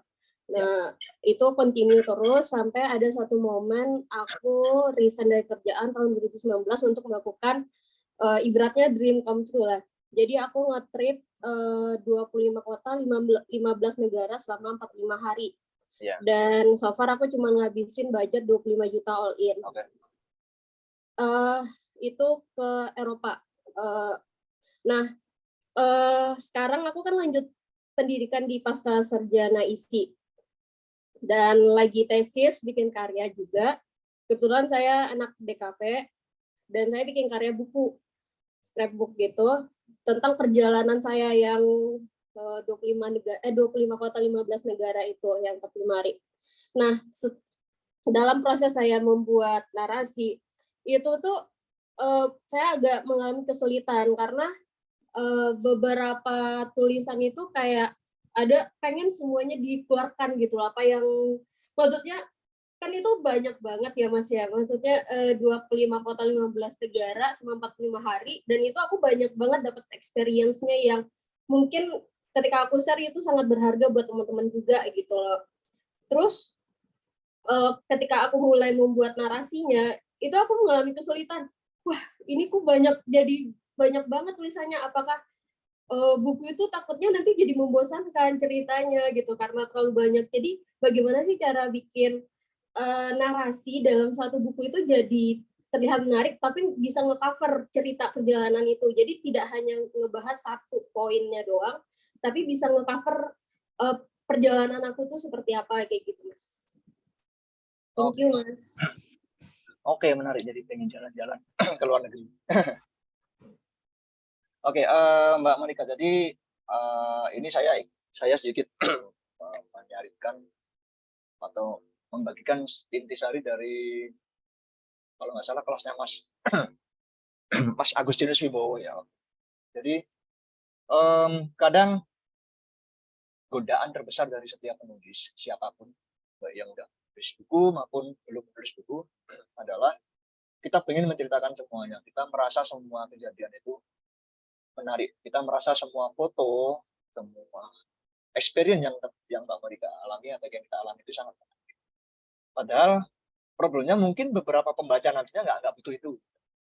Aku cuma butuh gimana caranya Karena ini udah sangat kelihatan bahwa banyak negara dengan budget terbatas itu berarti segmennya sebenarnya sudah sangat kelihatan ya. Teman-teman yang ingin low budget high impact, teman-teman yang ingin backpacking hemat tapi bisa kemana-mana, bisa dalam. Nah, itu sebenarnya sudah cukup segmented. Jadi yang perlu diperhatikan menurut saya waktu mengikuti kelas saya sarikan di sini. Yang pertama, yang paling utama yang harus menjadi pijakan pertama adalah temanya apa. Ini temanya tentang backpacking. Oke, backpacking kan luas. Backpacking itu bisa berarti dari negara ke negara lain dengan budget murah, atau backpacking itu bisa juga berarti gimana caranya packing dengan cara yang benar. Backpacking itu juga bisa berarti pergi ke tempat-tempat murah atau gratis di negara itu. Jadi itu banyak banget. Nah, setelah temanya ditentukan, jadi menurut saya Mbak Monika harus bikin oret-oretan. Harus bikin oret-oretan di buku atau di kertas atau di laptop boleh. Tema besarnya adalah backpacking. Terus yang kedua adalah kalau di film-film itu premisnya itu mau menyampaikan apa dulu. Kalau udah tahu premisnya apa, itu biasanya sangat membantu memfokuskan sudut pandangnya. Premis itu adalah ingin menyampaikan pesan apa. Pesannya misalkan dengan misalnya kalau bagi saya pesan yang disampaikan adalah kalau backpacking, uang bukan jadi penghalang buat keliling dunia misalkan. Itu jadi premis. Nah, gimana caranya untuk menerjemahkan premis-premis itu ke dalam tulisan-tulisan, ya cari yang relevan. Jadi kalau dalam menulis itu, kalau di misalkan ke sobat itu, saya biasanya bikin tabel-tabel, blog-blog gitu kan. Blog-blog itu isinya kayak kejadian-kejadian. Urutkan aja kronologis, misalnya di negara A. Di negara A itu kita mulai dari budget pesawatnya sekian atau naik kereta sekian, pengeluarannya sekian. Terus kalaupun toh ada kejadian-kejadian lain yang di luar dari premis yang ingin disampaikan, tuliskan saja tapi masukkan blog lain. Itu hanya untuk kita. Jadi tujuannya membuat tema atau premis dengan terus kemudian blog-blog peristiwa yang berkaitan dengan premis itu tadi, itu membantu Mbak Monika untuk bisa lebih fokus. Jadi harus nggak tega ya, harus tega untuk mengesampingkan data-data atau cerita yang nggak relevan dengan tujuan buku itu tadi. Bahwa uang bukan penghalang untuk keliling. Jadi fokusnya adalah gimana caranya menekan budget. Tips-tipsnya Mbak itu apa? Bikin puasa 3 bulan, gitu. Terus mungkin harus masak sendiri selama perjalanan atau seperti apa itu ceritakan. Jadi intinya itu situ. Dan setiap negara biasanya kan bisa beda-beda. Itu yang menjadi inti atau ruh utama cerita Mbak Monika. Karena kalau semuanya dimasukin, itu buku akan lebih tebal dan mungkin pembaca nggak akan membaca sampai habis. Kecuali kalau misalkan dibuat jilid, yang pertama ini bahas tentang gimana caranya bisa hemat mau keliling dunia, yang pertama. Terus nanti bikin buku kedua, destinasi populer itu apa aja. Mungkin biasanya sudah bisa lebih fokus, mungkin museum atau wisata alam populer di sekian negara tersebut. Jadi itu bisa dipisah. Kecuali Mbak Monika ingin menulis panduan, itu beda lagi. Kalau panduan itu ya semacam how to, semacam guiding books, itu ya ceritakan aja semua. Itu kayak Lonely Planet, nah itu beda lagi. Itu tujuannya memang untuk panduan. Tapi kalau tujuannya untuk membuat teman-teman bisa belajar bahwa uang terbatas itu bukan jadi penghalang loh. Ceritain aja prosesnya, berangkat, terus mungkin setelah pulang sisa uangnya berapa. Itu menurut saya lebih menarik. Saya pikir itu. Seperti buku Agustinus Wibowo ya Mas ya? Garis besar semua bukunya itu tentang kepulangan gitu. Walaupun dia jalan, tapi inti ceritanya itu adalah tentang kepulangan. Iya, betul. Jadi tentukan satu sudut pandang yang fokus, ini mau ceritain apa atau gimana caranya, itu menjadi pagar buat Mbak Monika untuk bisa lebih fokus. Itu sih kalau dari saya. Semoga memuaskan nih jawaban dari Mas Rifki. Thank you, Mas. Yuk. Oke, boleh selanjutnya. Ani Nugraha dipersilahkan.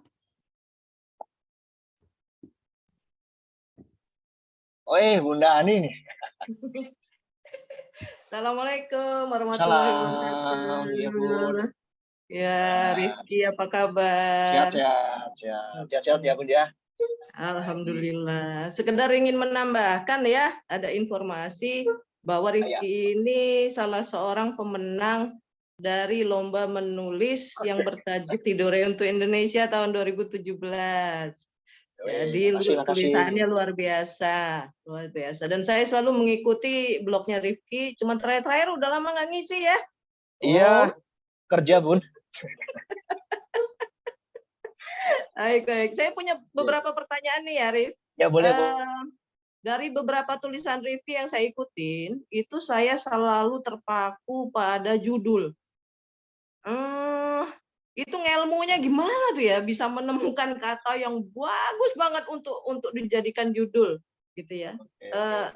Judulnya Rifki itu nggak banyak, jadi kadang-kadang cuma 3 kata, maksimum 5 kata, tapi judul itu benar-benar bisa mewakili isi. Itu yang belum saya kuasain sama sekali sampai saat ini.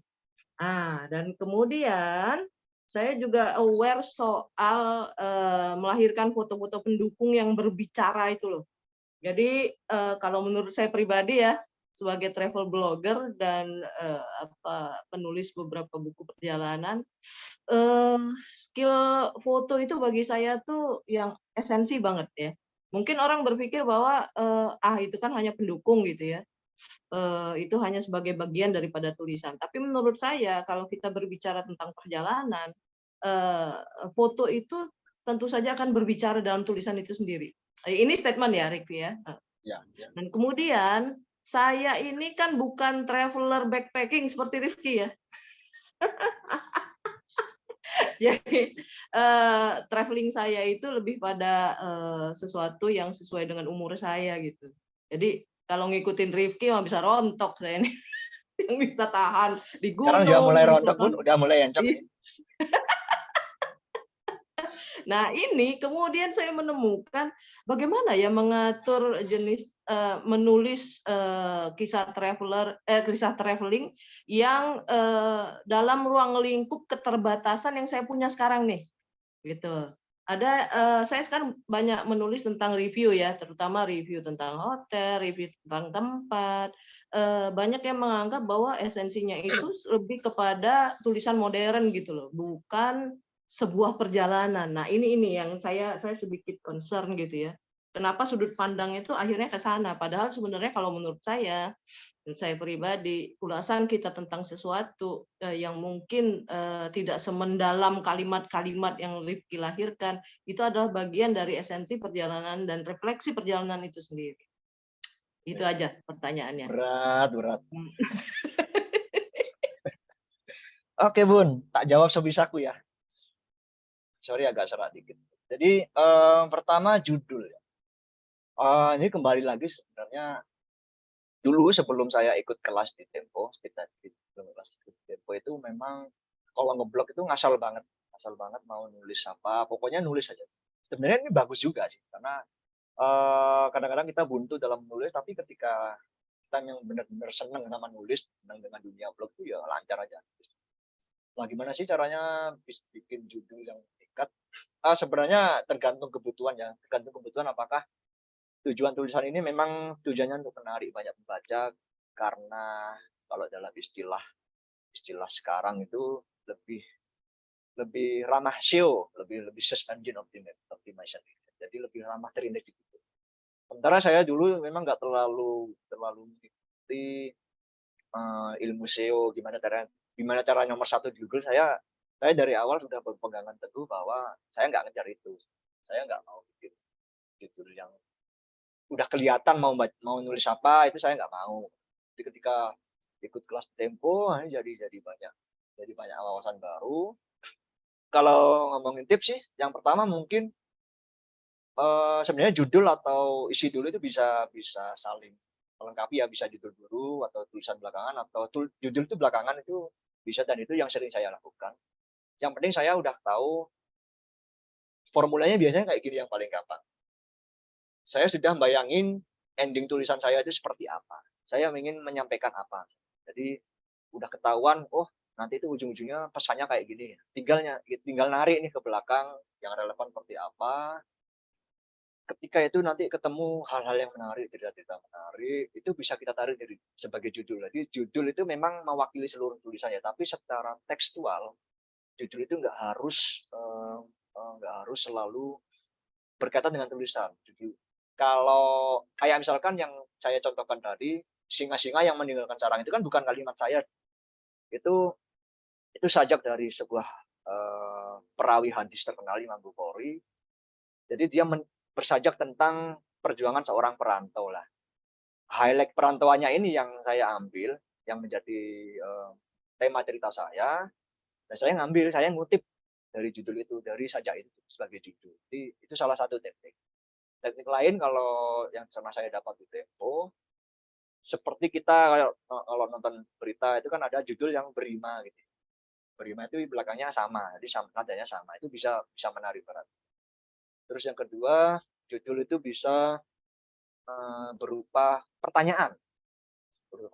Jadi sama-sama menanyakan, tapi yang penting nanti di tulisan nanti penulis menyampaikan jawabannya atas. Dan judul itu juga bisa berupa anekdot atau yang menggelitik lah, atau berbau komedi kayak gitu. Biasanya kalau teman-teman berita menceritakan berita korupsi ya, biasanya judulnya itu menggelitik. Tikus-tikus apa gitu, itu kan menggelitik. Tapi di balik itu kembali lagi, ini tergantung pada tujuan penulisannya, kebutuhannya untuk apa. Kalau memang tujuannya untuk meningkatkan page views di blog sebanyak-banyaknya, jangan buat judul yang jelimet. Bikin yang ringan, gampang terindeks Google, SEO-nya gampang. Tapi kalau memang benar-benar yang bisa jadi bahan bacaan sehari-hari, bisa kita ulang-ulang, bisa jadi bahan refleksi, judul itu menurut saya juga sangat penting kita pakai yang nggak biasa. Terus yang kedua, mengenai tadi ya kebiasaan dan ritme orang kan beda-beda. Jadi aku dulu mungkin sering naik gunung, sering banyak waktu lah, tapi sekarang mungkin berkurang, setelah berkeluarga berkurang. Tapi sebenarnya bisa juga sih, ini semuanya tergantung tujuan penulisannya untuk apa. Kembali lagi, ini temanya mau apa, premisnya apa, ide apa, sudut pandangnya seperti apa. Udah itu aja sebenarnya. Kalau udah setia sama itu ya godaan itu pasti ada. Ketika misalkan tergoda gitu ya, kita tergoda untuk melebar dari tema yang kita bahas, tahu-tahu berubah, itu kita harus susun lagi, kita harus nulis lagi. Tapi biasakan ketika menulis jangan sambil ngedit, biasakan dulu selesai. Terus kemudian saya yakin kok teman-teman bahkan Bunda Andi sendiri punya gaya sendiri, itu aja yang harus ditingkatin PD-nya, kepercayaan dirinya untuk nulis dengan gayanya sendiri. Kalau misalkan di keseharian, ngomongnya nyerocos, senang curhat tentang gini, ketika itu tercermin dalam tulisan ya nggak masalah, ya begitulah misalnya. Jadi nggak usah terlalu ngikut orang-orang lain, karena tujuannya kita ingin berbagi pemikiran. Itu sih. Ada yang lupa nggak ya? Itu sih Bun. Sampun. Oh, sampun. Udah cukup. Ya. Matur nuwun ya. Ya, Sukses terus ya, Rizky. Ya, kali disambung pas ngopi aja, Bun. Ya udah lama nggak ketemu kita ya. Ya, makasih ya. Ya, makasih. Oke, kita ke penanya selanjutnya nih. Ada Albi Rizaldi. Boleh dipersilakan. Halo, selamat siang Mas Rifki, Mas Irsyad. Halo Mas Albi. Mau tanya nih Mas, masalah menulis ataupun bercerita gitu. Gimana?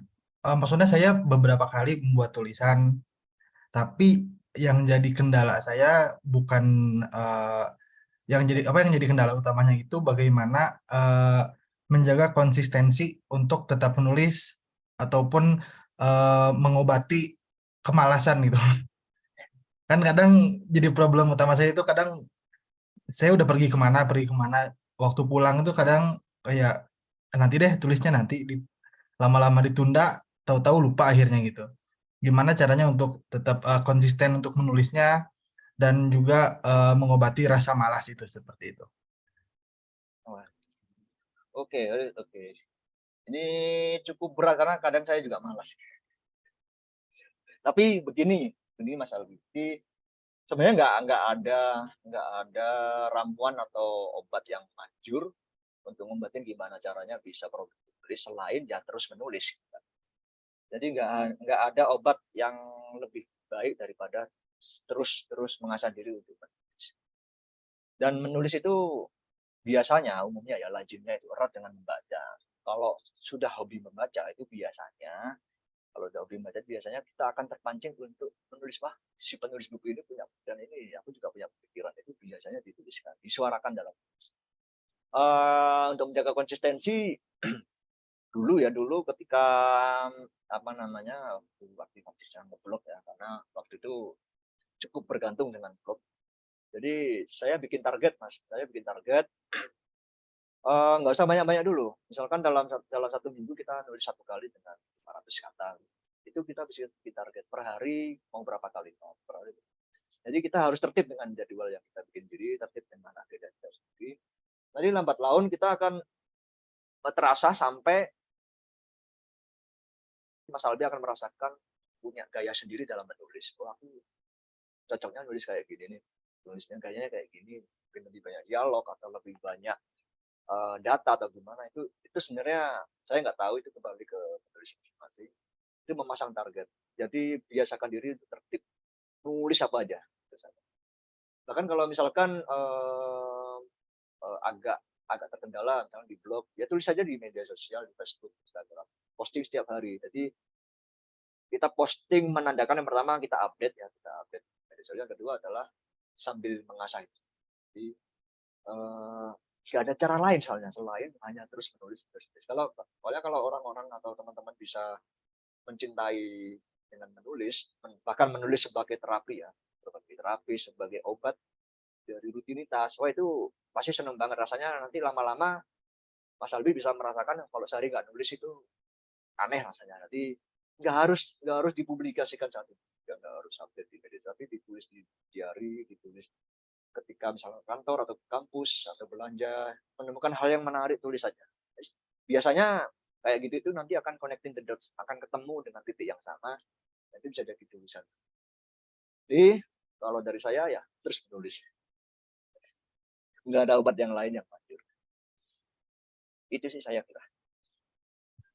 Ya, makasih Mas. Yo, semangat. Kadang ngerasain juga gimana menulis itu bisa mengobati diri sendiri gitu. Iya, betul banget. Ya gitu. Makasih Mas. Oke, makasih ya.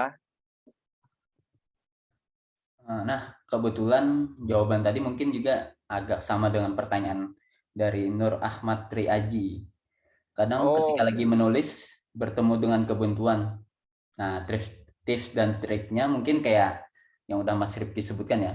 Terus nulis sih, sama setiap penulis pasti bakal buntu. Jadi kalau dari aku aku bakal baca tulisan penulis-penulis yang lain biar ngalir lagi gitu. Itu ibaratnya kayak membuka sumbatan di otak kita lah. Karena kita udah buntu, kita perlu lihat nih penulis lain gimana nih ngelanjutinnya gitu. Tulisan Mas Rifki, tulisan Mas Agustinus atau penulis-penulis lainnya itu sangat membantu sih buat gitu. Betul ya, aku nambahin dikit. Jadi apalagi kalau teman-teman yang sudah menjadikan menulis sebagai profesi ya, sebagai kerja profesional, itu mau nggak mau kan harus dituntut menulis, dan kebuntuan itu bisa terpecahkan. Nah, ini buat Mas, ini Nata ini Nur Ahmad Triaji kenal. Jadi untuk kebuntuan itu bisa hilang kalau kita memang dari awal udah benar-benar pegang nih panduannya seperti apa, kita mau nulis apa, kita nggak kosong lah ibaratnya. Ketika mau minum itu gelasnya masih udah ada isinya, ini kita mau minum ini, kita mau menulis ini.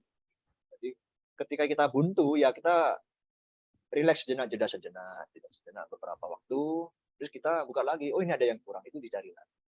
Jadi itu kan hanya masalah kebiasaan nantinya, ritme, kebiasaan. Kalau udah jelas dan yakin mau menulis apa, mau menyampaikan apa, itu biasanya akan nggak buntu lagi kok. Nah Mas, ini ada pertanyaan nih dari Norman Yunita. Apakah ada tips dari Kak Rifki cara pengambilan foto pendukung tulisan dan apakah ada batasan jumlah foto untuk satu halaman tulisan? Oke, itu Mbak Norma. Ini sebenarnya sama ketika kita mau menulis apa. Lagi-lagi kita sebelum berangkat itu sebisa mungkin kita udah membayangkan, udah mencatat ya. To-do list-nya mau kemana, mau ketemu siapa, mau moto apa. Jadi kalau ketika di lapangan itu nggak asal motret. Ketika di lapangan kita udah ada panduan guiding, nggak pilih catatan gitu ya. Oh, misalnya ke desa wisata A gitu ya. Oh, kita ke Taman Rasambur ini, foto profilnya dari tampak kanan, kiri, samping, foto pas beliau makan dan terus kita ke destinasi wisata yang ada di desa itu, foto dari segala itu. Jadi pokoknya meskipun udah ada panduannya, ketika udah di lapangan ya foto sebanyak-banyaknya selama baterainya masih muat dan memorinya masih muat. Jadi kita nggak bisa kalau ke lapangan dengan membawa bekal kosong, kita nggak bisa. Makanya ketika pulang kita itu punya beberapa opsi foto cadangan. Oh, ini bisa untuk tulisan ini bisa itu. Itu kuncinya di situ. Jadi jangan sampai kita berangkat itu hanya sekadar berangkat aja. Oh, udahlah, apa kata di jalan nanti ya. Kalau gitu ya hanya jalan-jalan biasa. Tapi kalau tujuannya untuk menulis dari awal memang sudah harus dipersiapkan. Kalau batasan jumlah foto sih nggak ada ya, tergantung semuanya kembali pada selera dan seni untuk menata letak itu. Jadi yang penting relevan tujuannya.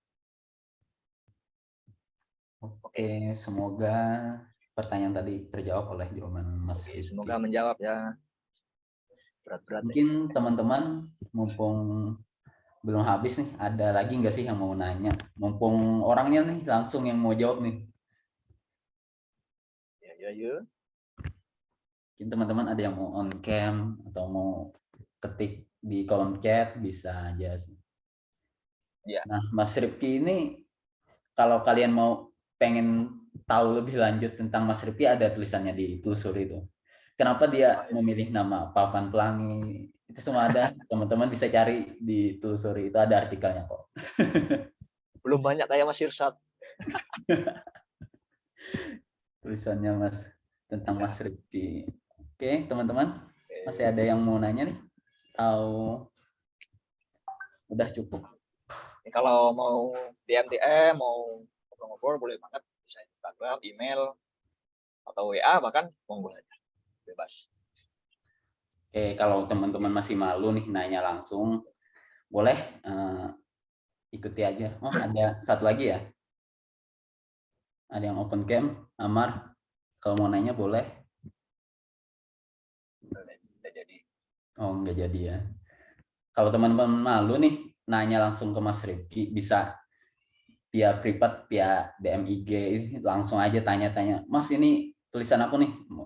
Mungkin mau berbagi tulisannya ke Mas Rifki sebelum diterbitkan. Ya, itu bisa banget tuh. Bisa sharing. Saya senang banget bisa berbagi. Oh, ini ada saran dari Will dan Ahyar. Dijadikan grup WA untuk share ilmu dan forum. Oke, mungkin kita bisa tampung sarannya. Oke, siap. Ada beberapa pertanyaan lagi nih.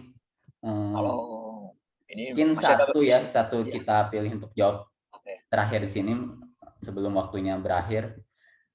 Dari Christian dulu nih.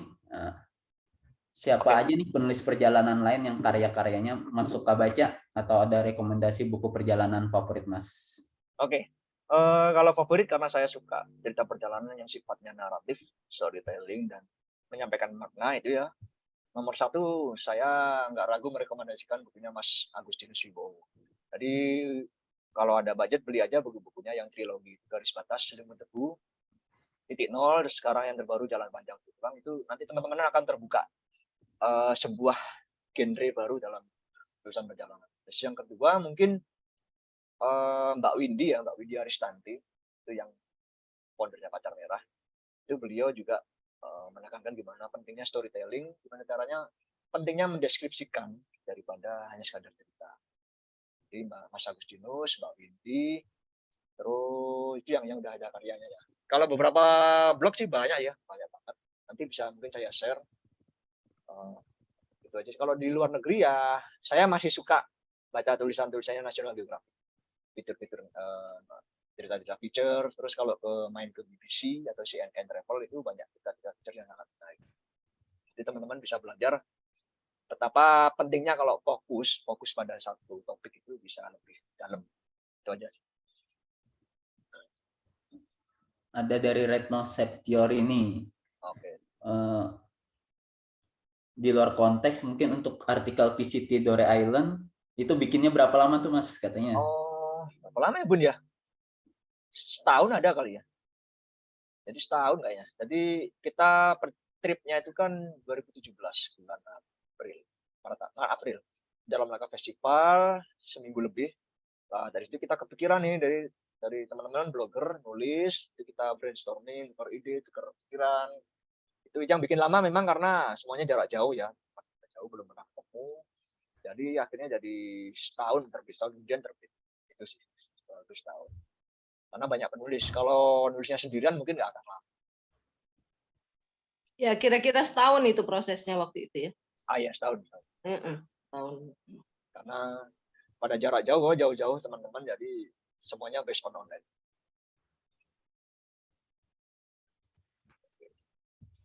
Ada lagi nih dari Atika Amalia. Sebagai kontributor di Telusuri, kami boleh bawa nama Telusuri nggak sih sebagai pengenalan keluarga untuk dijadikan narasumber? Tanya Mbak Moren aja ya.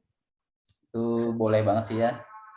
Nggak masalah kita bawa nama Telusuri karena kan kita tulisan-tulisan yang mungkin udah pernah diterbitkan itu buat masih tahu keluarga, oh ini loh tulisan saya gitu, buat boleh. pengenalan lah. Untuk list bukunya nanti tak bikin lagi ya yang banyak. Aku share di grup aja. Itu ada yang angkat tangan lagi, boleh langsung open aja sama open. Iya. Mungkin terakhir Mas ya, mohon maaf ini. Nah, ini kan tadi ada perkembangan teknologi ya, efek buruknya mungkin dari foto atau dari kamera smartphone tadi menyebabkan mass tourism lah, bisa dikatakan pariwisata yang rame sampai merusak ke lingkungan. Nah itu tadi kan kita harus mencari sudut pandang lain, destinasi atau sesuatu untuk mengedukasi. Nah, cara mengelola tulisan itu untuk dijadikan tulisan yang sifatnya informatif atau bahkan edukatif itu bagaimana, Mas? Terima kasih. Oke. Jadi kita, seperti yang aku bilang tadi, bahwa kita boleh-boleh banget kita berbagi tentang sebuah destinasi wisata yang memang udah viral. Jadi tujuan untuk mengedukasi adalah kita memperbanyak diri. Jadi pernyataan kita, argumen kita untuk menarasikan edukasi itu harus diperkuat dengan data-data yang relevan. Misalkan kita ngutip jurnal atau penelitian tentang dampak negatif mass tourism di jangka waktu ke depan, itu cantumkan dalam tulisan. Jadi kita ngajak pembaca itu juga mikir, ngajak audiens juga mikir. Dan sasarannya sebenarnya bukan hanya pembaca aja, tapi sasarannya juga untuk pengelola destinasi wisata sendiri. Karena menurut saya salah satu yang perlu kita pegang terlebih dahulu itu ya pengelolanya. Pengelolanya kalau udah punya satu suara, satu visi, itu kita bisa bareng-bareng memfilter calon-calon pengunjung yang nggak bertanggung jawab. Jadi data-data kerusakan lingkungan, contoh-contoh yang sudah real, nyata, itu kita jadikan sebagai data dalam tulisan, sehingga harapannya kita mengedukasi semoga destinasi yang kita tuju tidak bernasib sama dengan yang lain yang sudah tutup karena rusak. Jadi argumen-argumen yang untuk mengedukasi itu sebisa mungkin berbasis data, berbasis contoh-contoh yang nyata dan real. Suara aku habis. Kayak gitu Mas. Siap Mas, terima kasih. Sama-sama. Sampai habis ya suaranya. Iya ya. Semangat. Oke, teman-teman, mungkin bagi yang belum pernah nih mengirimkan tulisan atau bingung nih pengen nulis tapi mau ngirimnya kemana, nah kita dari Telusuri membuka open submission sebesar-besarnya pada teman-teman yang pengen mengirimkan karya tulisnya kepada tentang perjalanan pariwisata dan juga budaya, bisa banget nih kirim ke kita untuk kita tampilkan di web telusuri bersama-sama, kita bagikan pengetahuan dan pengalaman yang telah teman-teman dapatkan selama di perjalanan.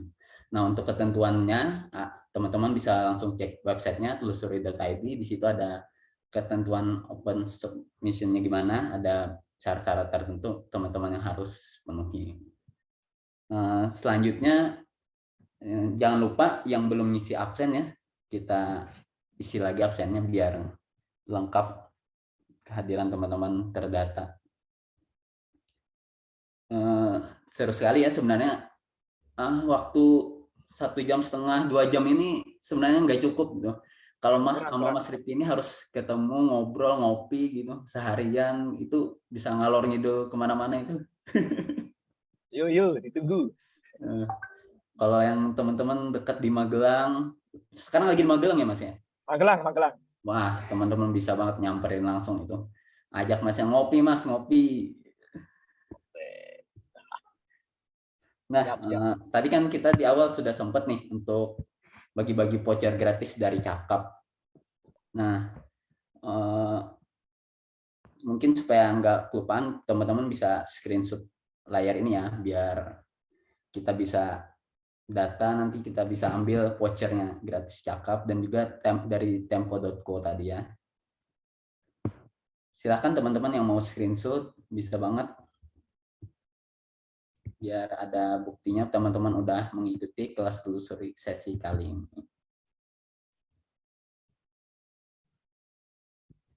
Oh iya, teman-teman jangan lupa untuk mengisi feedback form juga. Ini bakal membantu kami ke depannya untuk menjadikan sekolah telusuri menjadi lebih baik dan lebih baik lagi. Dan mungkin teman-teman ada saran siapa, pembicaranya harus siapa, atau siapa lagi, bisa teman-teman sampaikan juga. Atau mungkin teman-teman pengen tema tertentu, mungkin bisa disampaikan juga ke kami. Mungkin teman-teman bisa open cam nih sebelum kita benar-benar menutup sesi kita kali ini, buat kita foto bersama sama teman-teman. Mbak Ani boleh open cam nih. Mbak Moni, ada beberapa Bun, open cam, Bun. Open cam nih. Sebentar. Oke, kita tunggu ya. Panitia, admin udah siap buat screenshot nih. Udah banyak teman-teman yang buka cam nih. Siap. Oke. Admin sudah siap? Kasih aba-aba, admin.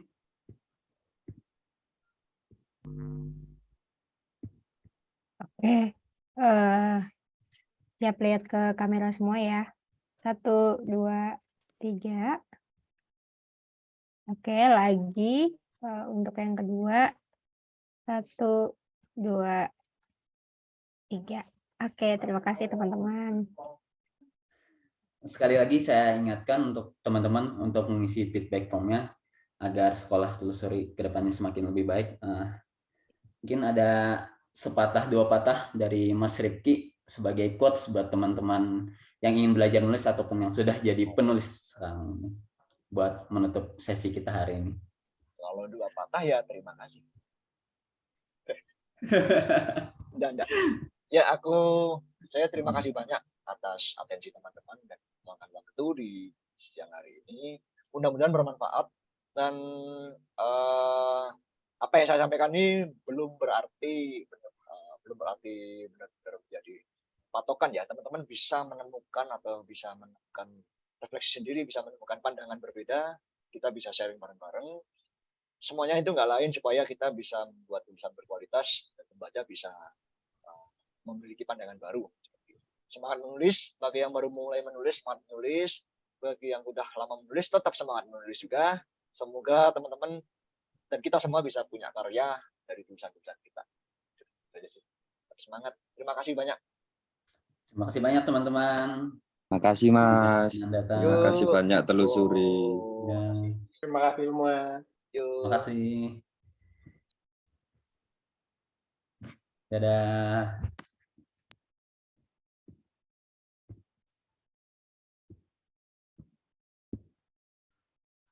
Lepa Mola terletak di barat Pulau Wangi-Wangi, salah satu pulau terbesar di Taman Nasional Wakatobi. Di Lepa Mola ini, suku Bajo yang terkenal sebagai pengembara laut tinggal. Bahkan, Lepa Mola menjadi daerah dengan pemukiman suku Bajo terpadat di Indonesia. Kebetulan banget, hari ini saya baru sampai di Wakatobi dan penasaran sama kehidupan suku Bajo yang sejak dulu terkenal dekat dengan lautan. Bagaimana ya sebenarnya aktivitas mereka sehari-hari? Selamat pagi. Halo, Dewi. Hari ini banget pagi tadi aku baru sampai Wakatobi dan lihat-lihat katanya di sini ada Kampung Bajo. Iya, benar. Jadi kebetulan Kampung Bajo yang ada di Pulau Wangi-Wangi. Di sini kira-kira aku bisa wisata gitu nggak bang? Lihat atau apa? Oh iya, kebetulan ini biasi kami. Kami ini adalah lembaga pariwisata yang kebetulan bergerak di usaha pariwisata. Nah, ini ada kami kebetulan ada 5 paket wisata. Ada 5 paket? Apa aja itu bang? Ya ini. Pertama itu ada paket pengamatan lumba-lumba, ada wisata budaya Bajo, ada bersampan, ada paket kuliner khas Bajo, dan ada cerita bintang. Itu seharian bisa bang? Iya bisa. Oke. Itu paket Sip, kalau gitu sampai jumpa besok pagi bang. Siap. Saya akan langsung lihat lumba-lumba. Oke, siap. Keesokan paginya, saya bersiap untuk melihat lebih dekat kehidupan suku Bajo. Saya sudah di dermaga dan akan naik kapal menuju tengah laut untuk melihat lumba-lumba sembari mengamati aktivitas masyarakat Bajo sebagai nelayan. Baik. Oke, let's go. Australia masuk ke Indonesia. Yang sudah nyata dilihat ada 10 jenis di Indonesia. Wah, ternyata lumba-lumba atau yang biasa disebut lumu merupakan saudara masyarakat Bajo di laut loh. Mereka bisa jadi penanda banyaknya ikan tuna yang bakal ditangkap nelayan, tanda adanya daratan, bahkan musibah. Setelah sekian lama naik bodi batang, akhirnya saya bisa melihat lumba-lumba berloncatan ke atas permukaan air. Memang mesti jeli untuk melihat pergerakannya yang cepat. Untungnya ada Pak Albar sebagai pemandu yang dengan sigap kasih arahan saat lumba-lumba terlihat. Habis lihat lumba-lumba, saya ditawari juga untuk try scuba. Mumpung masih di tengah laut, saya bakal try scuba di sekitar Pulau Kapota yang letaknya memang berhadapan dengan Lepa Mola. Buat saya yang belum pernah diving, ini jadi pengalaman yang mendebarkan sekaligus bikin penasaran. Pak Albar pun bakal siap menemani saya sebagai buddy di bawah laut. Wih, indah banget nih pemandangan di bawah laut.